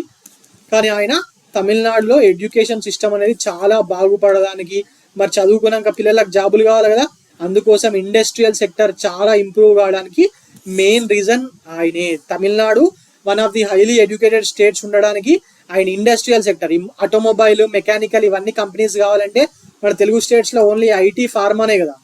ఈ ట్రిపుల్ చేసిన వాళ్ళకు, ఈసీఈ చేసిన వాళ్ళకు, మెకానికల్, ఏరోనాటికల్ చేసిన వాళ్ళకి జాబులు కావాలంటే దొరికాయి. అందుకే అందరూ ఐటీ ఫీల్డ్లోకి వెళ్ళిపోతారు. కానీ వాళ్ళందరికీ జాబులు ఇక్కడనే దొరుకుతాయి. మీరు చూసుకున్నట్టయితే అనంతపూర్లో ఆ కార్ల కంపెనీ ఉంది కదా, కియా మోటార్స్, దానికి కూడా తమిళనాడు నుంచి వచ్చే పని చేస్తారు జనాలు. ఎందుకంటే ఇక్కడ వర్కర్స్ లేక, ఐటీఐస్ లో కూడా నేర్పించిన వాళ్ళు లేక మొత్తం తమిళనాడు బ్యాచ్ వచ్చే ఇక్కడ పనిచేస్తూ ఉంటారు కియా మోటార్స్ లో, అనంతపూర్ డిస్టిక్ లో. దానికి కారణం ది గ్రేట్ కామరాజ్ నాడార్. ఇండియాలో top 5 best chief ministers list తీస్తే టాప్ లో ఉంటాడు ఈయన. అలాగే ఇండియాలో మొట్టమొదటిసారిగా mid day meal scheme, school కి వచ్చే పిల్లలకు mid day meal scheme start చేసింది కూడా ఈయనే. మధ్యాహ్నం పూట ఫ్రీగా భోజనం పెడతాము అని చెప్పి ఆ టైంలో తల్లిదండ్రుల్ని, పిల్లల్ని స్కూల్ కి పంపించే విధంగా చేసింది ఈయనే, ది గ్రేట్ కామరాజ్ నాడార్. ఈయన చనిపోయినప్పుడు ఈయన మొత్తం ఆస్తులు లెక్కేస్తే జేబులో 100 రూపాయలు దొరికినాయట, అంతే. ఆలోచించండి. The great Kamaraj Nadar from Indian national Congress పార్టీకి సంబంధించిన, అలాగే మన భారతదేశానికి సంబంధించిన స్వతంత్ర సమర యోధుడు. Okay, right. Now coming on to the next question. The translation of Mahabharata into Persian in the time of Akbar was carried out under the supervision of. Akbar time లో మహాభారతం ట్రాన్స్లేట్ చేశారు. మన రామాయణంని కూడా ట్రాన్స్లేట్ చేయడం జరిగింది. ఆ టైంలో separate ఈయన ఏం చేసిండు, ట్రాన్స్లేషన్ చేయడానికి ఒక డిపార్ట్మెంట్ ఎస్టాబ్లిష్ చేసిండు, ట్రాన్స్లేషన్ డిపార్ట్మెంట్ అని. దానికి హెడ్ గా అప్పటి పోయట్ ఆయన ఫైజీ గారిని దానికి హెడ్ గా పెట్టడం జరిగింది. The translation of the Mahabharata into Persian at the time of Akbar was carried out under the direction of or supervision of whom అన్నాడు కదా, మరి ఎవరు? Under the supervision of Faizi. Okay, right. Faizi, Badauni వీళ్ళందరూ కలిసి చేసారు. కాకపోతే హెడ్ ఎవరంటే ఫైజీ. దానికి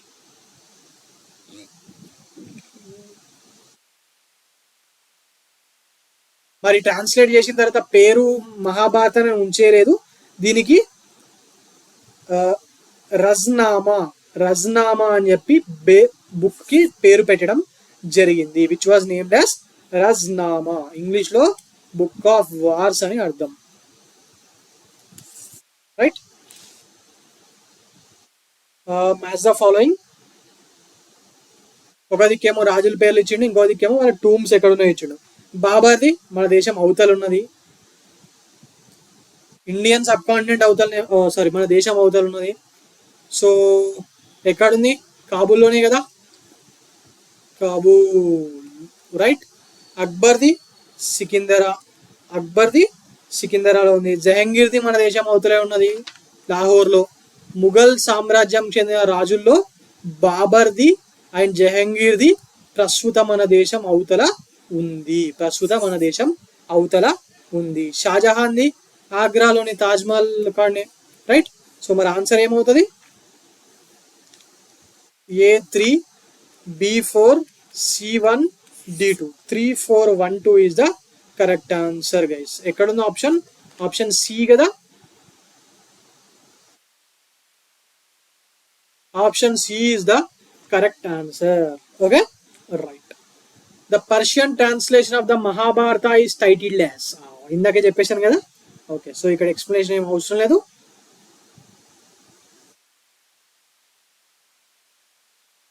రజ్నామా. ఓకే, మరి ఇది మాత్రమే కాకుండా రామాయణ్, మన రామాయణ్ హిందీలో అంటారు కదా, మనమేమో రామాయణం అంటాం. మరి రామాయణంని కూడా ట్రాన్స్లేట్ చేసిర్రు. అలాగే లీలావతి అనే దాన్ని పుస్తకాన్ని 5G ట్రాన్స్లేట్ చేసిండు. Okay, right. 3 పుస్తకాలు, ప్రముఖమైన పుస్తకాలు, మన రామాయణం, మన మహాభారతం, అలాగే లీలావతి అనే పుస్తకాన్ని కూడా ట్రాన్స్లేట్ చేయడం జరిగింది. Okay, right. Coming on to the next question. The Jain monk who stayed for a few years in the court of Akbar and honored with the title of Jagadguru was. జగద్గురు అని చెప్పి title ఇచ్చిండంట. ఎవరికి ఇచ్చిండు మరి? హేమచంద్రక, హరివిజయ సూరిక, జినసేనక, ఉమాస్వాతిక? ఎవరికి ఇచ్చిండు?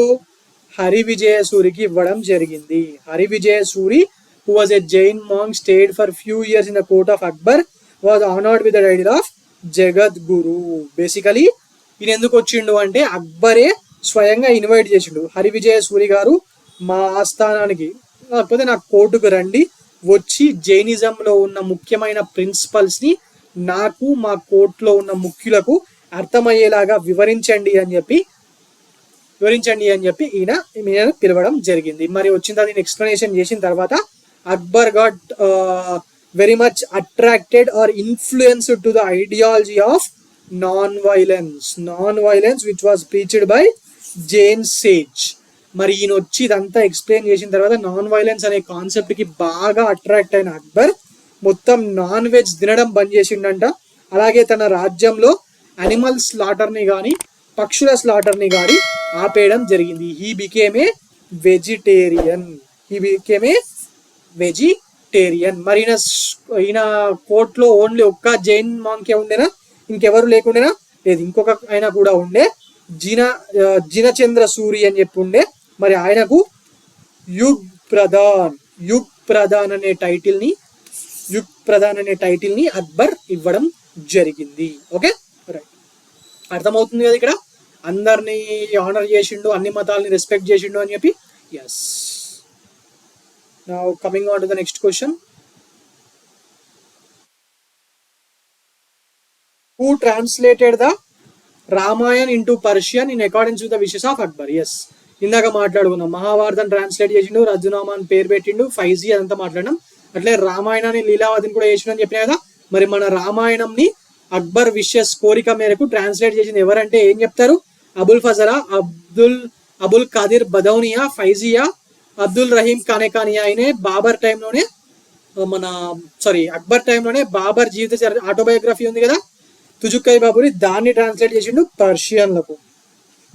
Okay, మరి రామాయణం ఎవరు translate చేసిండంటే Badauni has translated the Ramayana into Persian language. మన రామాయణాన్ని పర్షియన్ లోకి ఎవరు ట్రాన్స్లేషన్ చేసిరంటే బదౌని.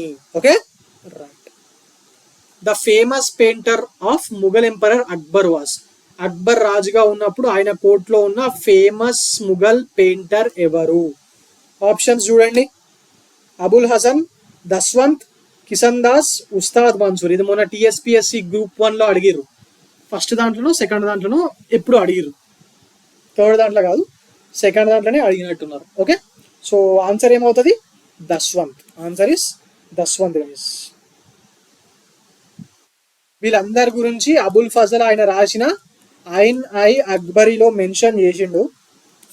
ఎవరెవరు ఉండే అంటే దస్వంత్ అని, బస్వాన్ అని, కేశవ్లాల్ అని, ఇట్లా మస్తు మంది పేర్లు మెన్షన్ చేయడం జరిగింది. ఓకే,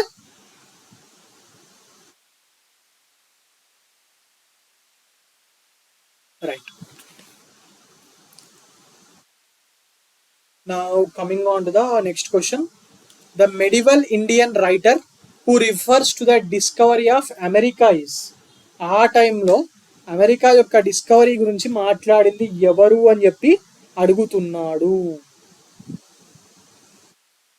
యూపీఎస్సి 1997లో యూపీఎస్సి 1997లో అడిగిన క్వశ్చన్ ఇది. మెడివల్ ఇండియన్ రైటర్ అన్నాడు. మరి ఎవరు? మాలిక్ మహమ్మద్ జసియా, అమీర్ ఖుస్రో, రక్షణ, అబుల్ ఫజలా? అబుల్ ఫజల్. ఇది ఇందులో ఎక్స్ప్లెయిన్ చేయడానికి ఏం లేదండి. Basically Abul Fazal medieval period లో అమెరికాని డిస్కవర్ చేసిరని చెప్పి రాసిర్రు అని చెప్పి యూపీఎస్సీ క్వశ్చన్ అడిగింది. ఆన్సర్ మరి అబుల్ ఫజల్ అనే ఇచ్చింది. I tried to check the authenticity, but నాకు పెద్దగా ఏ బుక్స్ లో దొరకలేదు. బట్ యూపీఎస్సీ ఆన్సర్ ఇచ్చింది కాబట్టి that is authentic it self. మళ్ళీ సపరేట్ ఇంకొక ఆథెంటిక్ బుక్ టెక్స్ట్ వెతకాల్సిన అవసరం లేదు అని చెప్పి నేను అనుకుంటున్నాను. సో బట్టి కొట్టడానికి ప్రయత్నించండి. Okay, right. Coming on to the next question. Arrange the following events of Akbar's regime in there chronological order. అంటే కింద 4 స్టేట్మెంట్లు ఇచ్చిండు కదా, అందులో ఏది ముందు వెనక తెలియాలంటే మనకు ఫస్ట్ ఏది తీసుకొచ్చిండో తెలియాలి. రైట్, స్టేట్మెంట్ చూడండి. First abolition of jizya, construction of Ibadat Khana, singing of Mahzar, foundation of Din i Ilahi. ఎప్పుడైనా గుర్తుపెట్టుకోండి, దిన్ ఇన్ ఇలాహీ అనేది ఆయన ఇలాంటి కొత్త రిలీజియన్ తీసుకురావాలంటే ఫస్ట్ చాలా ఎక్స్పీరియన్స్ కావాలి కదా. అన్ని మతాల సారాన్ని అర్థం చేసుకోవాలా. వాళ్ళందరినీ పిలిచిండు, కుసబెట్టిండు ఇబాదత్ ఖానాలా, వాళ్ళు చెప్పింది విన్న తర్వాత అందులో నుంచి నచ్చినవి అన్ని మంచి అన్ని తీసుకుపోయి దీన్ని స్టార్ట్ చేసాడు. అంటే ఇదే లాస్ట్ కదా, రైట్, ఇదే లాస్ట్ అవుతుంది కదా. ఇబాదత్ ఖానా ఫస్ట్ వినాలా అంటే కన్స్ట్రక్షన్ చేయాలి, సో ఇది ముందు అవుతుంది. రైట్, ఇక జిజియా అవుతా మనకు తెలిసింది 1564లో జరిగింది, అందరికన్నా ముందు జరిగింది. ఈ ఇబాదత్ ఖానా తర్వాతనే కదా ఈ మజాహర్ అనేది వచ్చింది. Right, so this is 1, 2, 3, 4. ఇబాదత్ ఖానాలో ఏం చేసిర్రు? ఫిలాసఫికల్ అండ్ థియలాజికల్ డిస్కషన్స్ జరిగినాయి. మరి అంతా జరిగిన తర్వాతనే ఈ మజాహర్ నామా అనే దాన్ని రిలీజ్ చేయడం జరిగింది కదా. ఎస్, మరి లాస్ట్ కు రిలీజియస్ హార్మనీ కోసము దీని ఇలా ఇది స్టార్ట్ చేసిండు. అంటే ఆన్సర్ ఏమవుతుంది? 1, 2, 3, 4. రైట్, సో ఇక్కడ చూడండి, ఆయన పరిపక్వత చెందుతున్న కొద్దీ రిలీజియన్స్ ని అర్థం చేసుకున్న కొద్దీ ఒక్కొక్కటి ఇచ్చుకుంటూ వచ్చాడు. ఫస్ట్ జిజియా ట్యాక్స్ ని అబాలిష్ చేసాడు స్టార్టింగ్ ఆఫ్ ఈ స్టేజ్.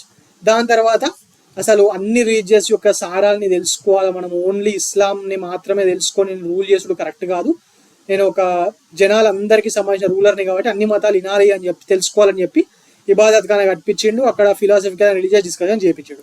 దాని తర్వాత మజాహర్ నామా చేయించిండు. దాని తర్వాత ఇందులో సారం అర్థమైన తర్వాత మంచి అని తీసుకొని దీన్ని రాయి.